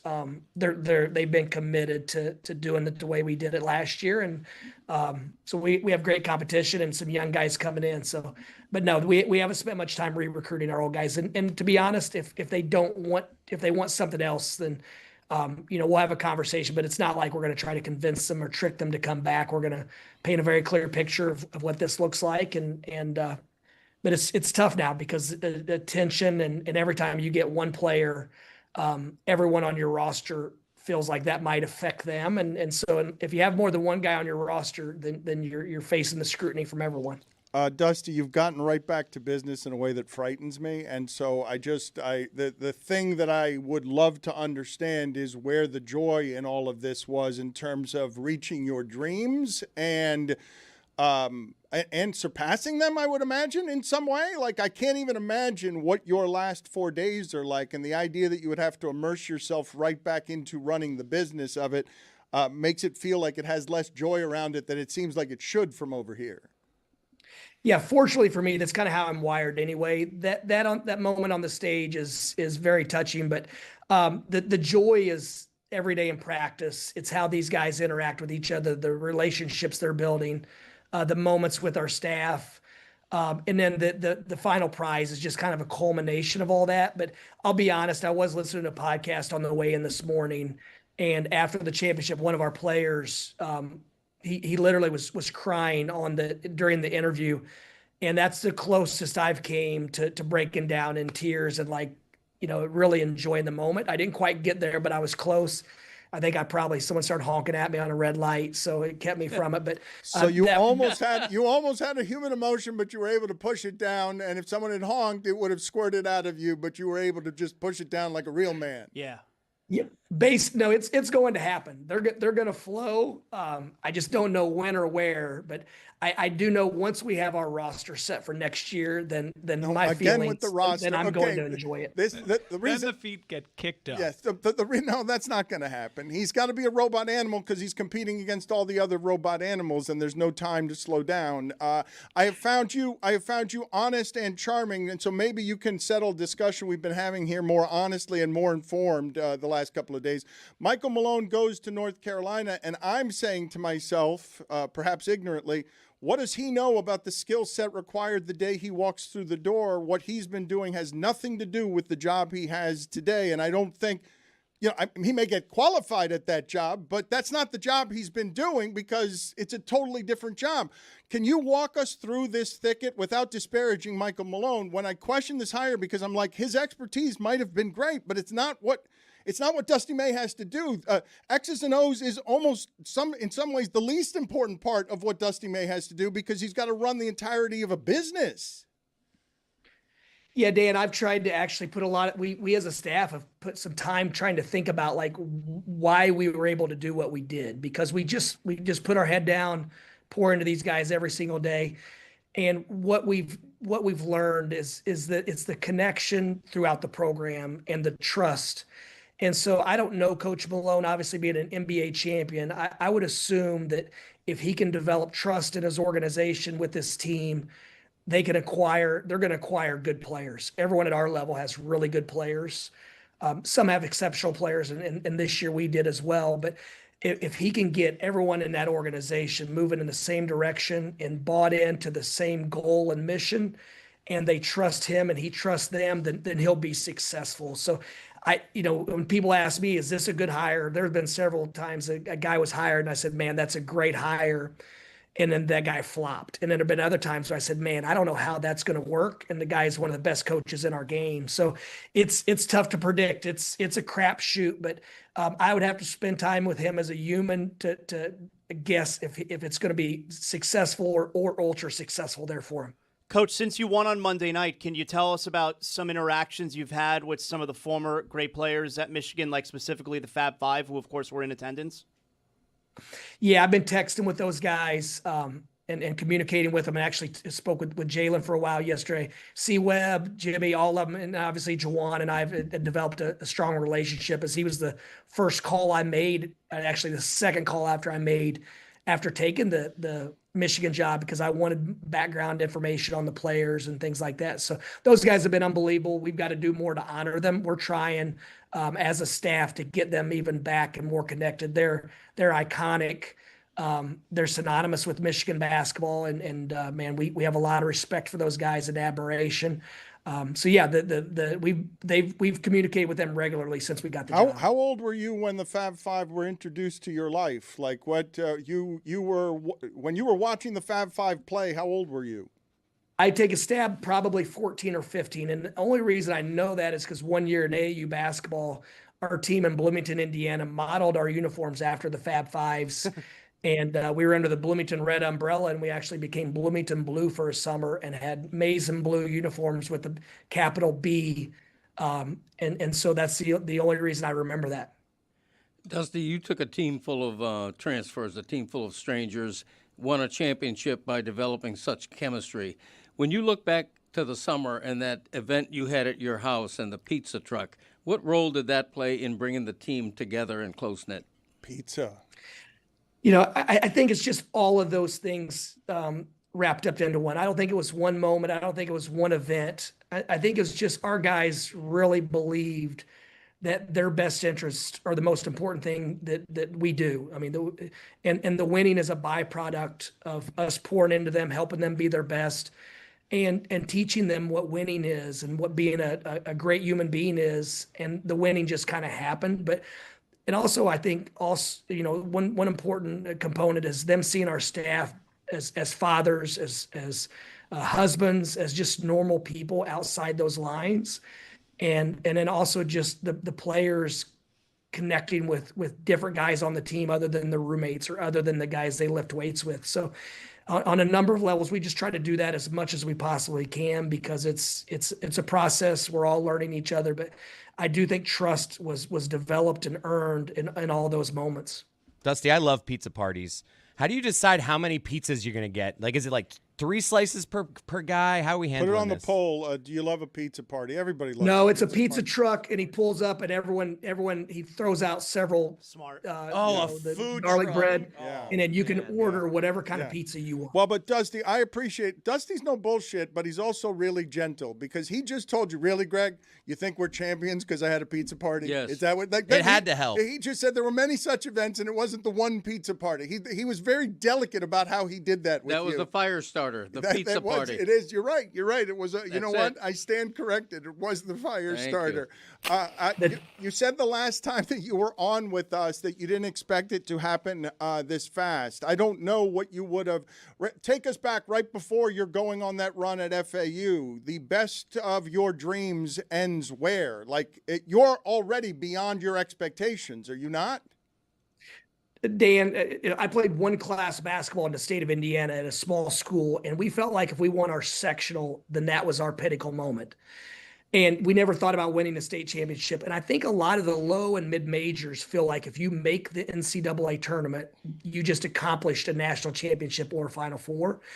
And so we just went on that climb. And then when we went to the Sweet 16, actually, Kyle Church on my staff said after the first round game, he said, we're going to be double-digit favorites to go to the Sweet 16. Say that out loud. And I said, I don't even want to talk about it. Let's just focus on the preparation. And then we made the Sweet 16, and our mindset was like, we just made the Sweet 16 at FAU. This is incredible. And at that point, we're like, why stop now? We obviously are really, really good and talented. And so this one felt a lot different than that one. We were just lost in the fight. This one, the first couple rounds, I felt a little bit I felt more pressure internally that we can't screw this up because of how much talent and the type of season we've had. And so both had a wide range of emotions, but they felt completely different. Coach, did the winning feel better than losing in the Final Four with FAU? It felt better, yes. And once again, like I know that I'm off. When that shot went in on San Diego State, the first thing I thought was we made several errors. Mental errors in the second half of that game. Did you just ask him if winning the championship felt better than losing the championship? No, it felt better. It seems obvious. Did it feel better than losing felt bad? That's not No, what you you asked missed him, that. though. Oh, I but didn't he say did, it like but- that? No, No. Zaz, but Oh, it's good you got man. to the heart of it. He confirmed that winning is Hey better guys, than we losing. run a very psychological, safe program, and you can make mistakes, and as long as you learn from them. That Did was you it. understand what I was asking, though, Coach? He's being gentle. No, I tried to think of the nicest way to answer it. To be Oh, honest. man. Yeah, he thinks you're a sucker. I was going to let Zaz slide on that. Because that's okay. a stupid question otherwise. You know about that winning being better than losing, pal? Oh, man. You just asked the man if winning terrible. felt better than losing. No, That's what winning that's is what just it winning Winning the is. title feel better than not getting to the title game at all? No, Your that's not what I meant. Did winning feel did better feel than better, though. losing Answer felt question bad? yes. Oh, man. I blew it. Oh my God! Hey guys, I would like to plug the Paramount Plus docu-series Made in March. It's followed us in Kansas throughout the year, and we haven't seen the final episode Oh, yet. so- Jessica's, yes, her fiance Lehman did that documentary. Evidently, he was in all the crevices of your program. You gave him real access, and you're here. I fail when I do not mention for Dusty May as part of the promotion of what he does to continue to build his business, that you've allowed real access to the story, to the insides of your business, to for people to see what it takes to build a championship business. Yeah, and I'm a little bit naive to this, and so the first 3 episodes, the reviews we've gotten was it's actually real. It's how we are behind the scenes, and so it's gotten great reviews so far. The last episode, I can't wait to see it. I haven't seen it yet. The 4th and final episode that goes all the way through, but for me personally, it feels like almost like a scrapbook where you forget all these moments because you're just getting to the next thing. So it's been pretty cool to follow. And Lee and those guys with the religion of sport, they're as good as it gets. And so, as I went on here, I think it'll be great for our program because we really pulled the curtain back. Zaslow is still reeling. I am so sorry. Stupid question. Yeah, Zaslow Yeah, really is hurting here.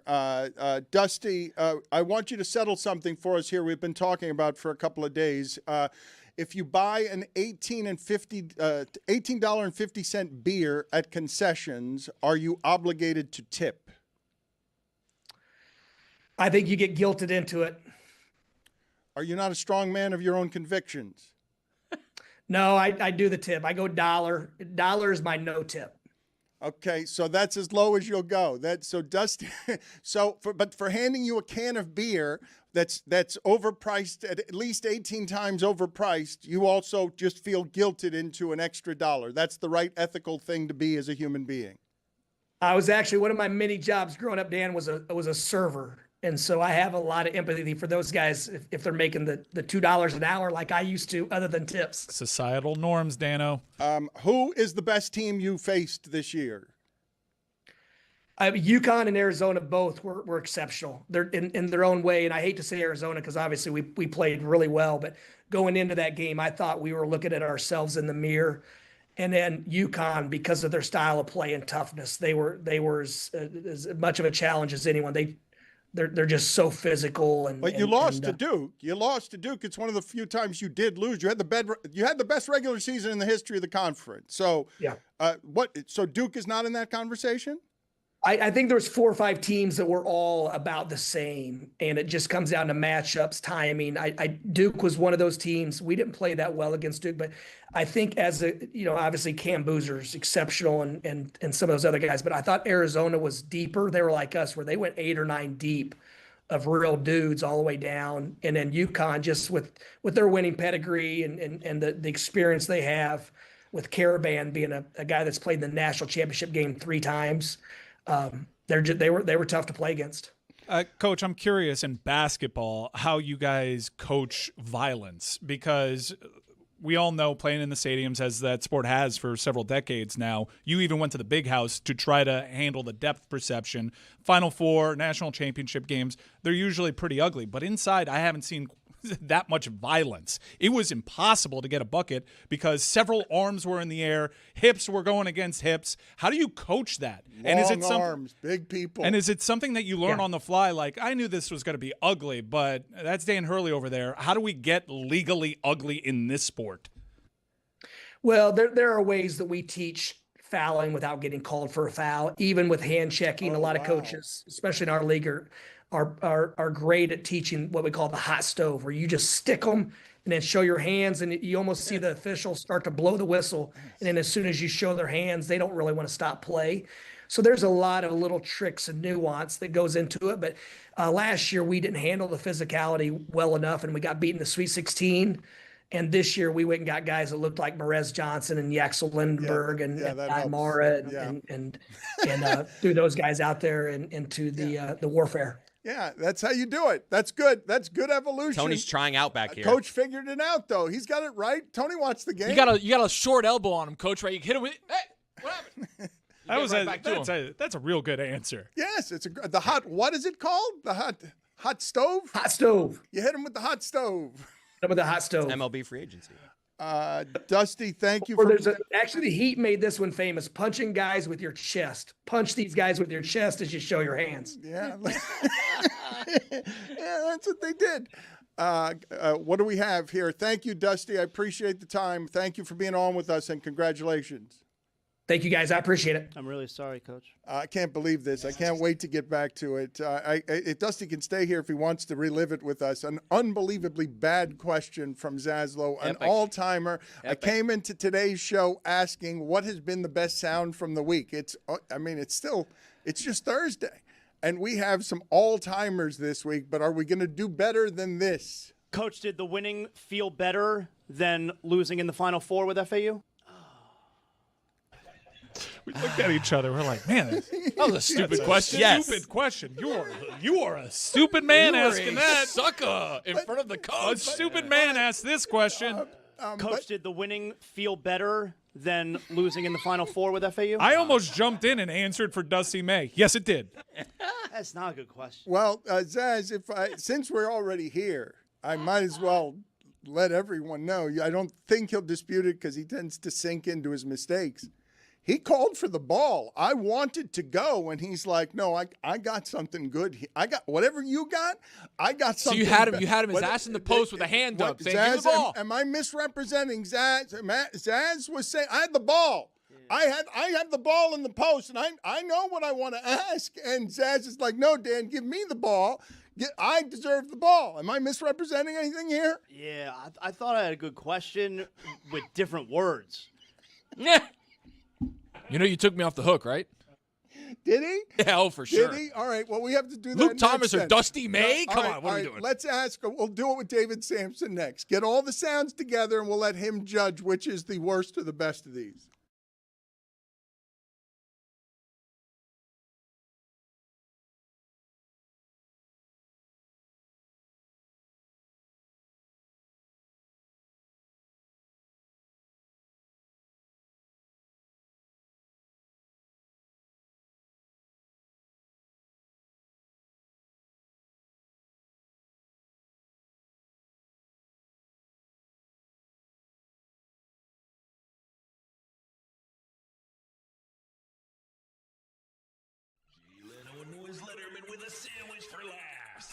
So honestly, thrilled to be doing this with you because I have admired your work. You are just such a sculptor. You're an artist as a comedian. It's sort of the Why?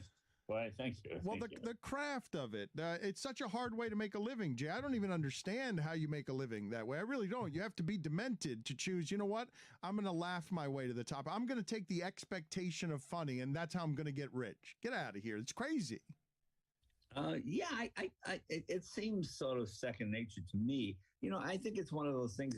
If it's what you like to do, it just comes. You know, I remember when I was in college, I'm dyslexic, so I would get out of any sort of written things, and I was taking speech therapy.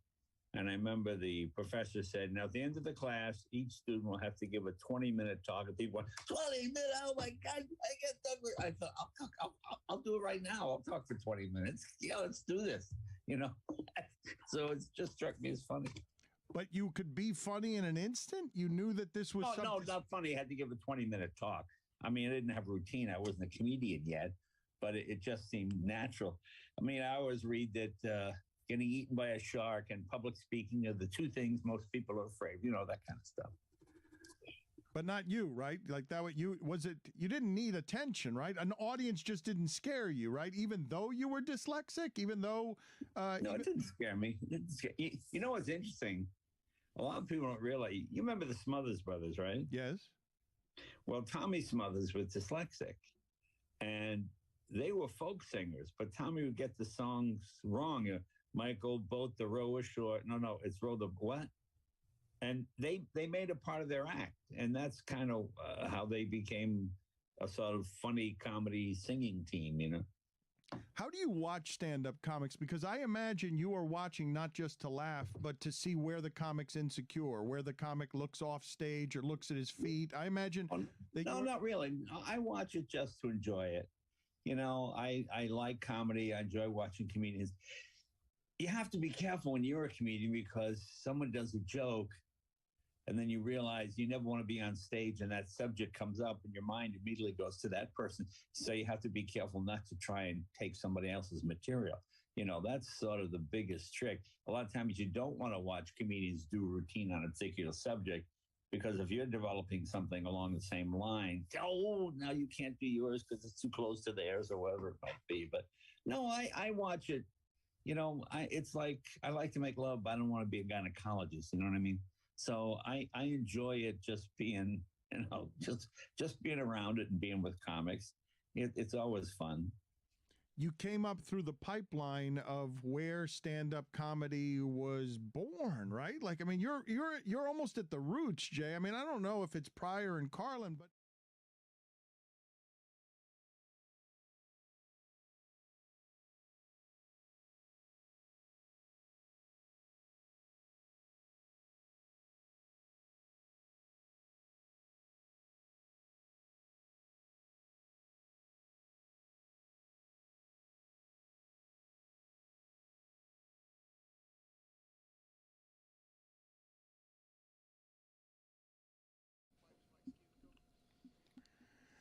David Sampson has been waiting patiently for us, as he always seems to be. Nothing Personal is the name of his podcast. He is always punctual. He never misses. He will continue to do his show like a buzzsaw, even if there are small insects in the room, and he will exterminate them with his hands in order to animal, Dan. Stay on track. I have some sounds to play for you, David, and I from the week here, and I'd like you to decide what is the funniest of the sounds. And I think Zaz just topped it with what just happened with Dusty May.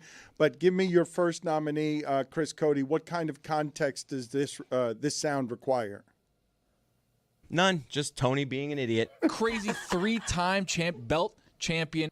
And that's not that bad at all, actually, now that I think about it. Okay, so Next. Yes, that's and then my nominee. Just know, months down when this all comes, when the roosters come. Well to- said. Come on, let's get this. Chickens You're come on home there. to There it is. The Roosters. Come home to roost. When that happens, It's a good one. Okay. okay. Next. Okay, yes. Hey. He's taking this seriously. Okay, He's writing all right, stuff down. all right. we got Poppy singing during our live stream. Buy me some peanuts and crackers, yeah. I don't want to be late for the It's a leader in the clubhouse. I don't want to be late for the game. It's not one of the lyrics. And then, of course, Mike B. Luol Dang.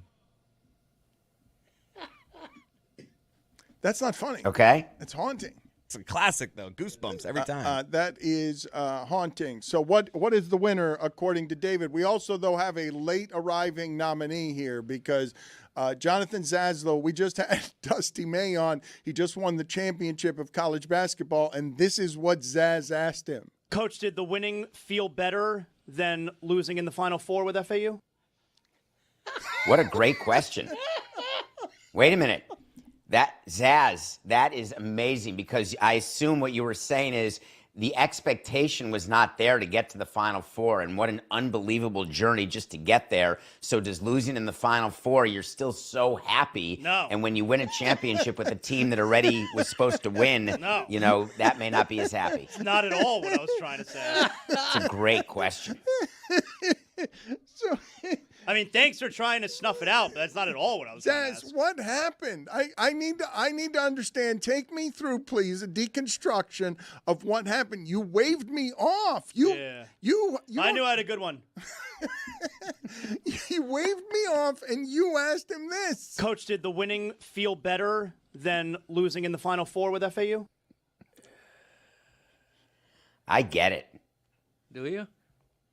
Sometimes it's better to lose late with someone you expected to lose early than it is to win late. That's not with what he someone was you asking. expected. You keep lawyering up for Zaz. That's not what happened. Your client doesn't want this defense. And also, no, it's not, David. Yes. No, winning Mike, is better than you losing. I above feel all know strongly that. about that. I'm like a dog with a bone. Winning is better than losing.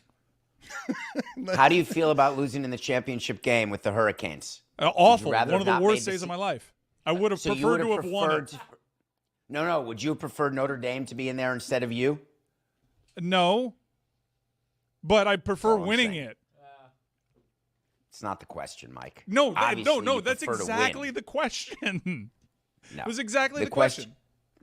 There are many times that you outperform your expectations when you overshoot the goal, and that has to give you some satisfaction. Sometimes when you win, it's ho-hum, it's time to make the donuts. And there is a chance that Final Four with FAU was as good an experience for him, if not better, than winning. The guy told you on air, hey, I smiled at the stage, I did a little tear at the red light, but now I'm recruiting, trying to fill out dollar bill signs to see who my roster is, and then I'll figure out whether I had fun. You're right back on the hamster wheel, baby. Having a magical season, surpassing expectations, defying the haters, and making it to the national championship game were all consolation prizes that made me feel a little bit better on one of the worst days of my life.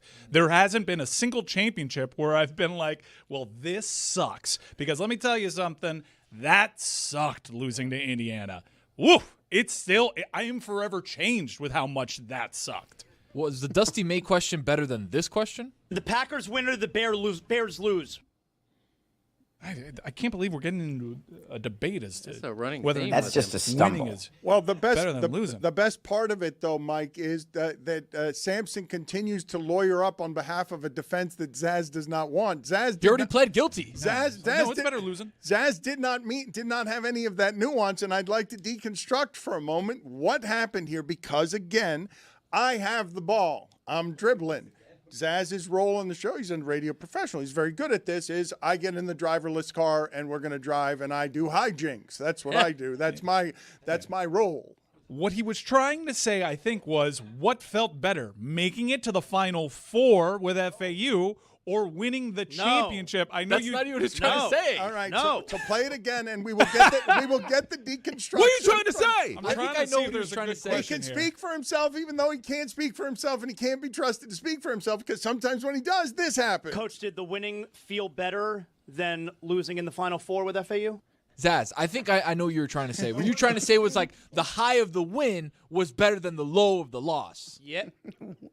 Did winning feel better than losing felt bad?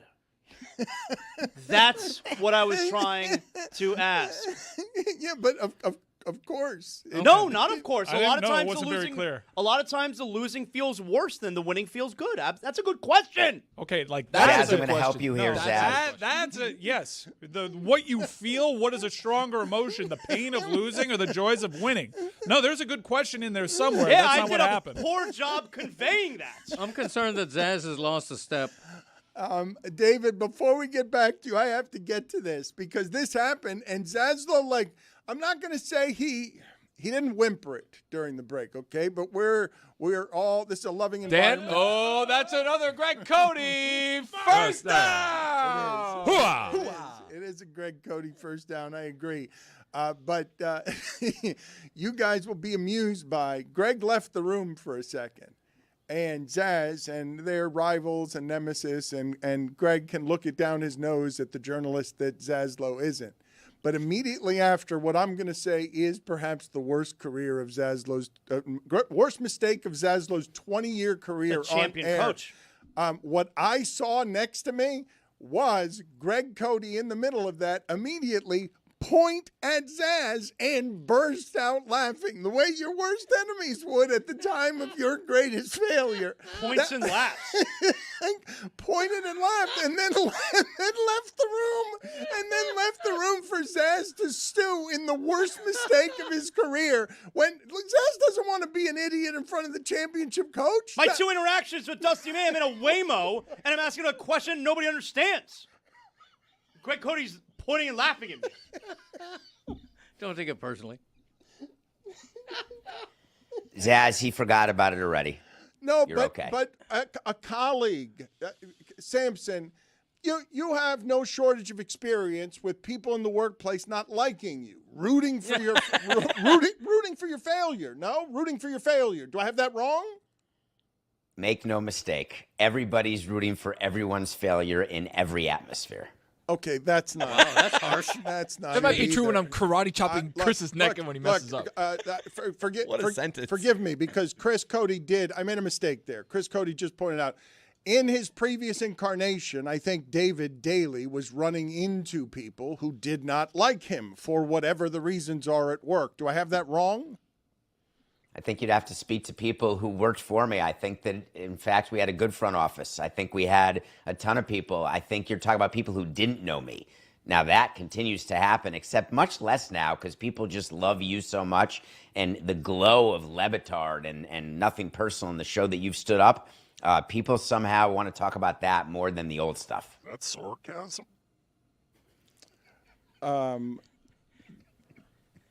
You can't be my inside voice, Mike. I have not earned that, and you don't know me well enough. We have not been doing this. That's the way that one landed. Time for self-reflection. Ooh, maybe we should make him a villain again. That's a good go-to. David, your thoughts on early baseball storylines from the first 10 days of the season that merit conversation or interest? I'd like to talk about young players. I'd like to talk about the value and the way fans are all into free agency and all focused on who's going to get who. And now what you're seeing is a lot of players that you may not have heard of, and they are draft picks, they are developed, and they are helping teams all over the place.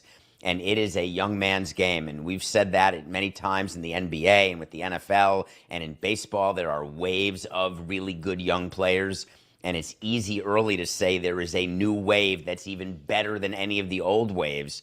The difference now is that the new waves are getting paid. The old good waves had to earn it each year to keep the wave going. These guys have thrown away their surfboards. They don't need to ride any more waves because they've got guaranteed, whether it's Connor Griffin getting $140 million or the Brewers are giving, $90 million to Churio. It's just flowing in a way that I did an analysis on this morning's Nothing Personal on the amount of money that's wasted by teams in order to get the PR hit of we signed a guy. And that is the biggest storyline of early in the season. Yeah, we hate it when players get money. No, that is not right, Yes, Mike. we do. Okay, inside voice with no information. I want players to get paid who earn the money. It's fine, Mike. You and your inside. Oh, I got a new toy. Let's do an inside voice. And by the way, why is it so squeaky? Because it's our voice. You sound like Elmo.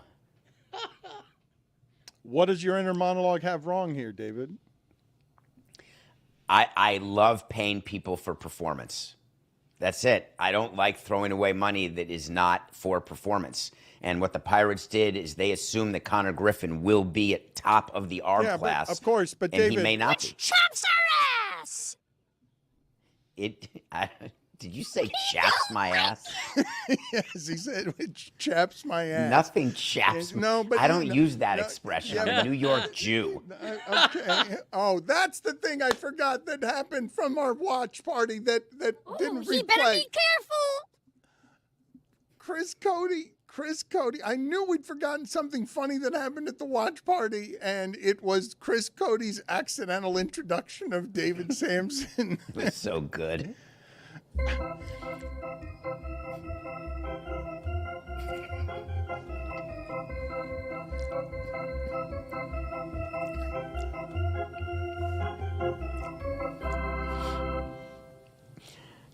Dan, I have a story about that moment. It's possible that I have people in my life who are not Jewish. It's possible I have people in my life who are not baseball fans. It's possible that someone may have been watching the live stream and asked after the fact, I didn't know that what I've heard at a bar mitzvah is also played at a baseball game. I didn't either. I don't know why we selected it as organ music for you. Chris Cody denied that he did that on purpose. She assumed, Dan, that you guys are the experts. No. And so that she didn't have it wrong because you had it right. And that's the beauty of your platform is you can spew whatever crap you want based on nothing. Listen and to me. people just believe it. Listen to me, okay? I need to go back for a second here because I need a ruling from you on just workplace etiquette. Zaslow made the worst mistake of his career. I have video proof that his colleague and teammate, Greg Cody, please put that up now. Greg Cody saw Zaslow at the height of his misery, and Greg Cody, right there, you can see Greg Cody delighting in pointing at Zaslow, laughing right in his face. Of course, with his I coffee. would never do that. That is a Leonardo DiCaprio meme. That enjoying someone's failure, that's a T-shirt right there. Enjoying Greg Cody at Schadenfreude. at your worst mistake, Greg Cody was not only finding it funny, was radiant with delight because you had made such a terrible error. David, would you ever do that if one of your colleagues, if somebody you worked with, they made a mistake, a very public mistake, would you point and laugh at them in the moment? Have you ever been in a clubhouse? Yeah. And I would say, Dan, here's an issue you should have. You created an atmosphere where you want that to be the reaction. You want people to attack other people's mistakes because you find that moves the show. Dan's fault. But so it would not be Greg who would have a problem. I'm the it fire would be starter. you, Dan. I'm the fire starter. You create the culture. No, I'm not going to lay off because I'm not going to blame Greg for doing what he thinks his boss wants him to do. Thank you, Because David. you so badly want everyone to have no patience whenever there's a verbal tick or a mistake that you pounce on it and clip it and tape it and show it. I'm going to put up Greg Cody again on the screen here. This is an unusual amount of delight. I don't know how I'm getting blamed. I don't know how I'm. How is it possible that this can be a reflection on me? I wasn't doing that when that happened to Zaz. Zaz doesn't have the recollection of me doing this in his face. That's the whole plausible deniability. You create the atmosphere and then revel in the atmosphere that you created. I create an atmosphere where a professional broadcaster of 20 years can ask a championship coach, does it feel better to win than to lose? Yes. That's exactly the atmosphere that you create every day for 4 hours, sometimes 8.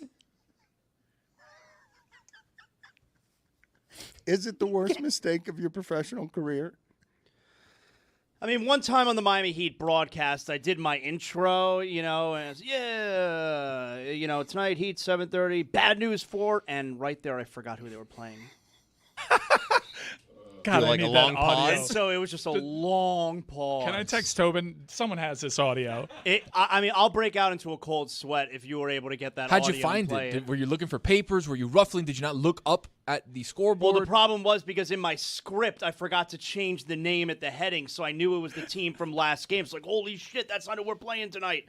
And it was like at least a 5-second pause, which is obviously an eternity. Bad news for whoever we're playing tonight. Yeah, just say the other team. Thanks, Greg. Should have said opponent. You're not wrong by saying the other team.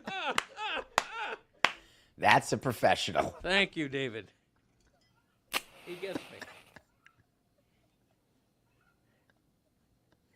Yep, that would have been better if he had thought to do that in the moment. Bad news for the other team, but that's not really his catchphrase. Like his catchphrase is to be bad news and then know the name of the team that they're playing because it's on the court in front of him because he's giving you access to the game that no one has. Yeah, you got to think quick on your feet, Dan. So Zaz, do you still copy paste? Is that still your thing after that mistake? Because that's a copy-paste mistake, obviously. It's a copy-paste, yes. I don't remember, but I made sure that mistake did never happen again. David, well, you stopped the copy-paste then. Maybe. David Sampson, you get a $18.50 beer at a baseball game. What is the tip that you are giving the bartender? $1.50. Just leave the 20. Someone's going to agree with us. No, it's just going to be me and just keep taking Whittingham hacks. for handing you a beer. For handing you a beer. I'm in and out. I want to hurry up and get back to whatever I'm doing or start drinking it. I don't want to wait for him to fumble in the roll of quarters to pick up the 2 quarters and licking his fingers while touching the quarters. I certainly don't want the dollar bill that was given by the last schmuck who was online. So I'm just dropping the 20, taking the beer and going. We are a man of the people.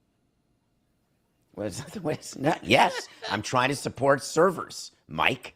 God, that inner voice Stop pisses me talking off. to me. I just live in your head. Whatever. That's the answer, Dan.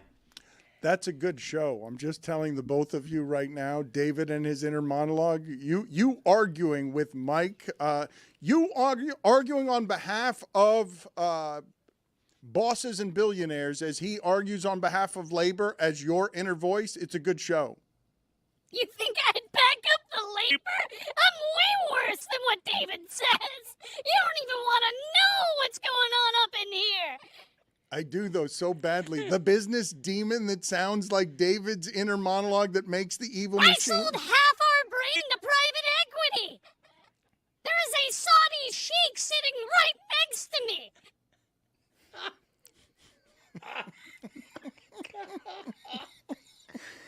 That sounds like me in college on a website. Now would be a great time for me to have an Arabic voice.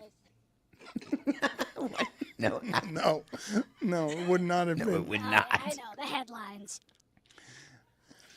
No, you guys don't deal with headlines very much. We got his ass. Also, we didn't listen to the start of the show. I heard it. Believe me, I heard it. Dan getting all angry. Get him away from this topic. Ask him about movies. Oh, I thought you were going to say, ask him about Outkick. Elvis documentary. Zendaya. Ooh, yeah, say Zendaya. Drewski. Robert Pattinson. Spoil the movie. Even though you know it's wrong to do, spoil it anyway, like we always do. I was supposed to see the drama yesterday, Dan, and I spent the day with my daughter after doing shows, and I told her and her nurse a lie, and I'm admitting it now because I just didn't feel well. I was upset. It had been a long day, so I said that it was sold out. But there were so many seats that it was a joke, but I just wasn't in the mood because it's a whole thing to go to a theater and see the movie. And I've been feeling horribly guilty about it, and I've had horrible stomach aches. I was up at 3 a.m. thinking about it, like I didn't give her that opportunity because of my laziness. And it was going to be the drama on 86th Street and 3rd Avenue. It's funny you mentioned that, Mike. It's like you know that story. Well, not much we can do with that. Yes, there. You can tell me I'm not a bad person. Possibly explore the deep, dark crevices of his depression, mine it for our audience, and ascend to new heights. Do it. You know you want to. I do. He's got it pretty bad. It's Dan. Dan, I'm hanging on by a thread here, buddy. Yes, we are. Thank God we shaved. Because it hurt too much when she grabbed the beard. Okay, can we move on? We got 10 more subjects to talk about. The drama that Jeremy was all excited about. I don't know the backstory here. You guys I've been having a conversation that I've been excluded from on why it is that there's a plot twist in a... It's an intense plot twist. Yeah, I would have to direct people to the post-game show from yesterday where we spoiler alert the hell out of it and we finally get into the discussion because this film is a conversation piece. And I know David mentioned that there were plenty of seats. This film has been a hit. It already made back its budget. And I think a film like this has staying power because this is going to be a film that leaves people talking. Because you could put yourself in this situation. It's a good conversation piece. But I don't know anything about it. Yeah, that seems to be a problem. And I don't know about your enthusiasm about it, nor why David would want to talk about it, or whether David would spoil it. Well, David, do you know the twist? I know there is a twist, but I was just saying that I have a stomach ache because of the guilt I feel about what happened yesterday. But yes, it is a movie that I have to see.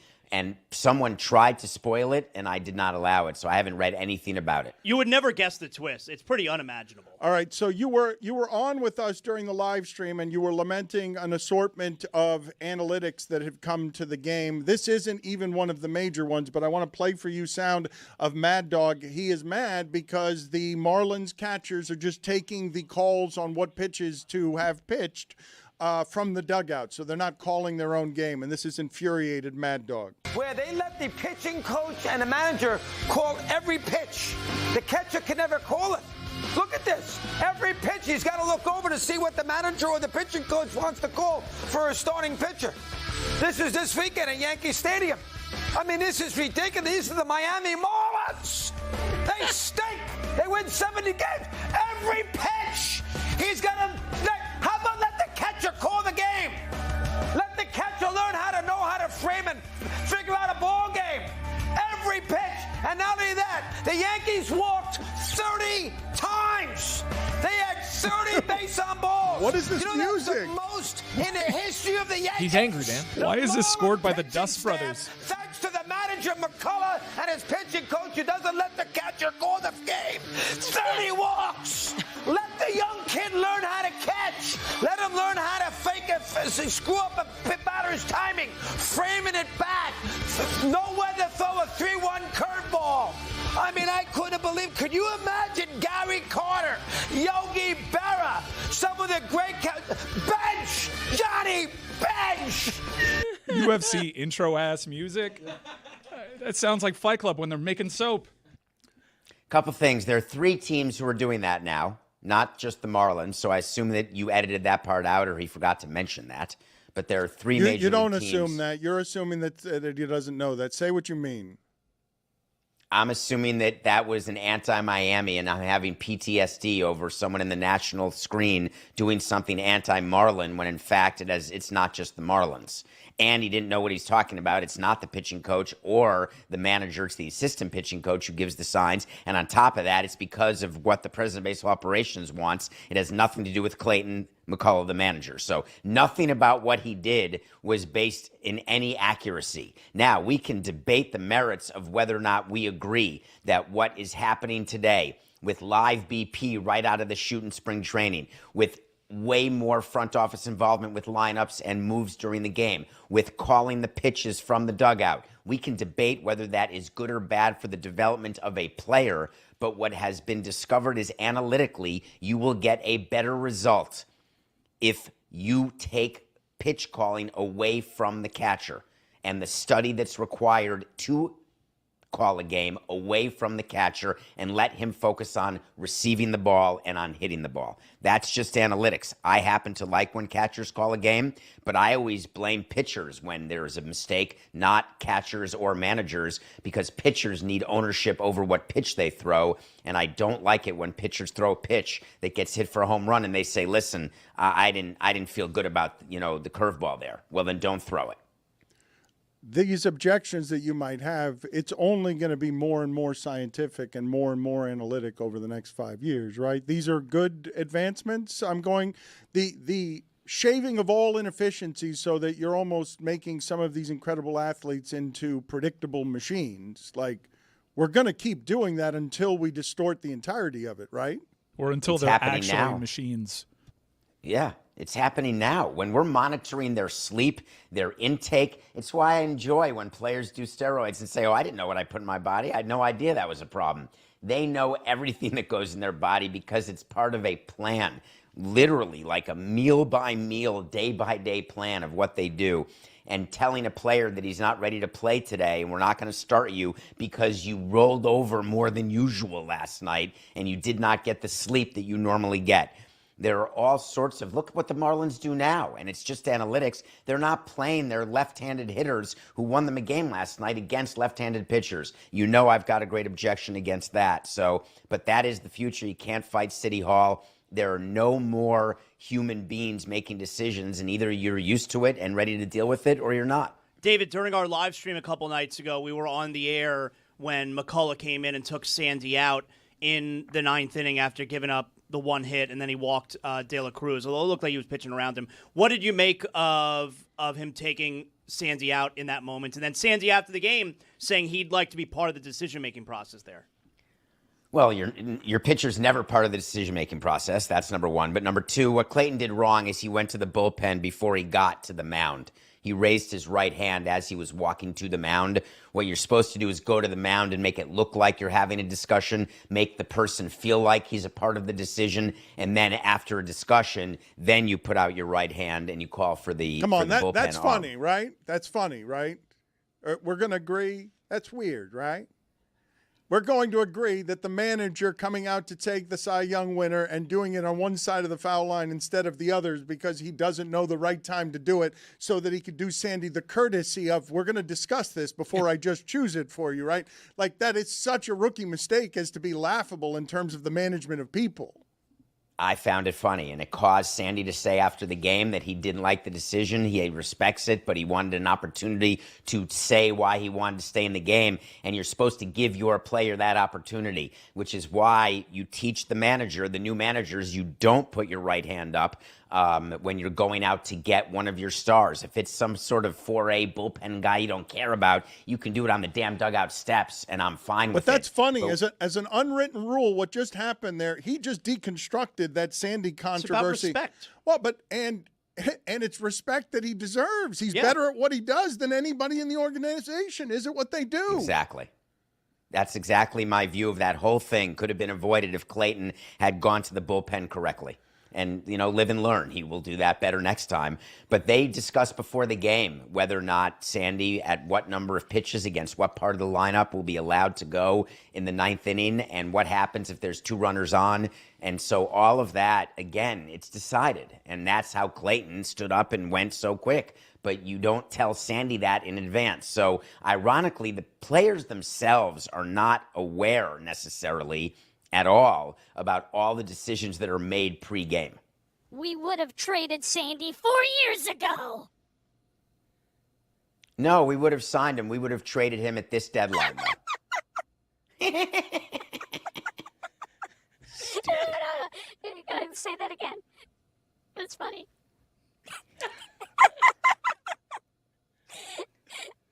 God, you're funny, man. One little new toy, one little budget buster, and all of a sudden Mike's gone gangbusters. I'd fund the hell out voices. of that show, an hour a day. I'd fund the hell out of that show. You arguing with your inner monologue about business and sports things, that is a great conversation. We trade him for Mike Rabello.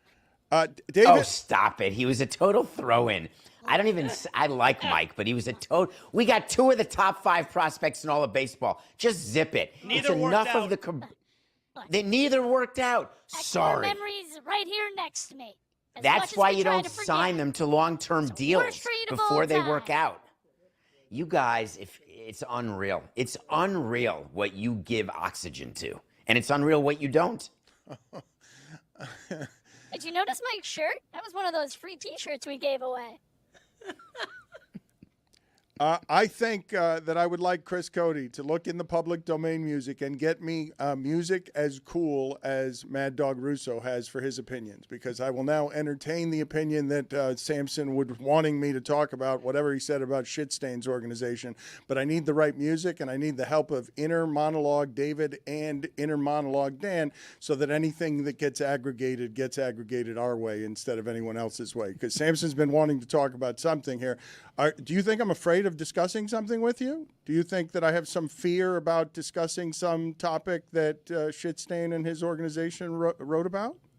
I think that when I send you possible things to talk about and you ignore it for multiple weeks in a row, there must be a reason, and I respect you and what you decide to talk about. But for you to talk about like what you did first hour, say, I got to talk about it. Okay, whatever. Decide whatever you want to talk about. We follow your lead. You create the culture, and then you get upset when there's a stop or an error. It's totally fine. We know you, Dan, and we love you. And that's it. So you're talking about like the article that was on the heels of Clinton Yates being let go, about like how all the agents of woke are gone from ESPN, and Skipper's mission to make ESPN a woke machine, that is now gone, and they are now built in the image of Laura Rutledge and Pat McAfee. That article. Well, yeah, but really the biggest part of that was all about Dan. That it was the power of Dan at ESPN was really quite miraculous. And you could say that it was him combining with Skipper. You can say that it ended when Skipper left. But the fact is that Dan got to create an entire world, and ESPN and Disney decided that world doesn't work for whatever reason, and they cratered that world. And now people are still writing about it, and Dan wants to believe it's not the case, so he doesn't want to talk about it. Bad faith people are writing about it as like some kind of victory. Like nobody likes talking about ESPN woke culture more than that enterprise, that it's built on a hypocrisy. It's how dare these people infuse politics and their views into sports when that's the entire business plan of that operation. It's not a good faith discourse, and we are the living embodiment of how much little power Dan actually had in the end. The only power that we had was to not get fired, and that went away the second John left. How much little power I am the fire starter. How much little power I have. Drink me in, breathe me in. I have the music behind me from the public domain as I fight Mad Dog in the modern age. Come get some, McAfee. You too, Rutledge. That one was a weird one. I'm the fire starter. Come see how little more power I have. I have so much little more power. I gave it to Asians and blacks. Thanks, Dan. Come fight, McAfee, on Trump's lawn, where the real combatants fight on behalf of freedom. 3-welt belt. I have 3 belts and a man who says, wake up and smell the coffee, and another who says, you can't fight City Hall. Come get some, McAfee. I like my army. If we had power, it would have been Stugotz You're welcome, jumping into Dan. the pond at Augusta instead of Bert Kreischer and Pat. It would have been me shirtless if I just followed Skipper into the bay. You've done it. You've done shirtless for ratings and for clicks. I have. You can't do that at Augusta. No. The Masters is going on right now. Tom Watson is out there. Oh, he teed off. And Jack Nicklaus, that was tough to see. He always seemed so ageless. And I guess at 90 age, probably that makes sense that age would catch up with the man. But at 91, yeah, I wasn't prepared for that. Put it on the poll. Are you surprised that age finally caught up to Jack Nicklaus at 91? What are you talking about? No, Mike? did you see him? It was jarring. It was a bit jarring. I saw it. Yeah, I know he's 91, and Jack has always kind of been like an ageless wonder. It was really jarring. Have you seeing seen him like anybody that. 91 before? I've seen somebody 90 before. It was Jack Nicklaus. He didn't look like that. So I guess 91's a tipping point. Yeah. I believe Mikey had surgery. I think he just had carpal tunnel surgery because I was jarred as well, but there's a story behind it, Mike. So at 92, I think he'll be better. Isn't there, that can't be true. Isn't there video of Jack Nicklaus sending some sort of rocket into the crowd on the right side from like 2 or 3 years ago? But I was talking about Tom Watson. Yeah, and I was just adding to the point. Yeah, Tom Watson. We didn't get to see the shot. But whenever I see Tom Watson, I think about those PTIs that you were filling in where Tom Watson gave you 3 glorious shows. That was when I had so much less more power. That's right. Right. I hate that you seized on that. Felt wrong saying it. There is Greg Cody laughing at Zaslow, and I decided to invest in someone who asked the championship coach, does it feel better to win than to lose? He's still laughing at you, Zaz.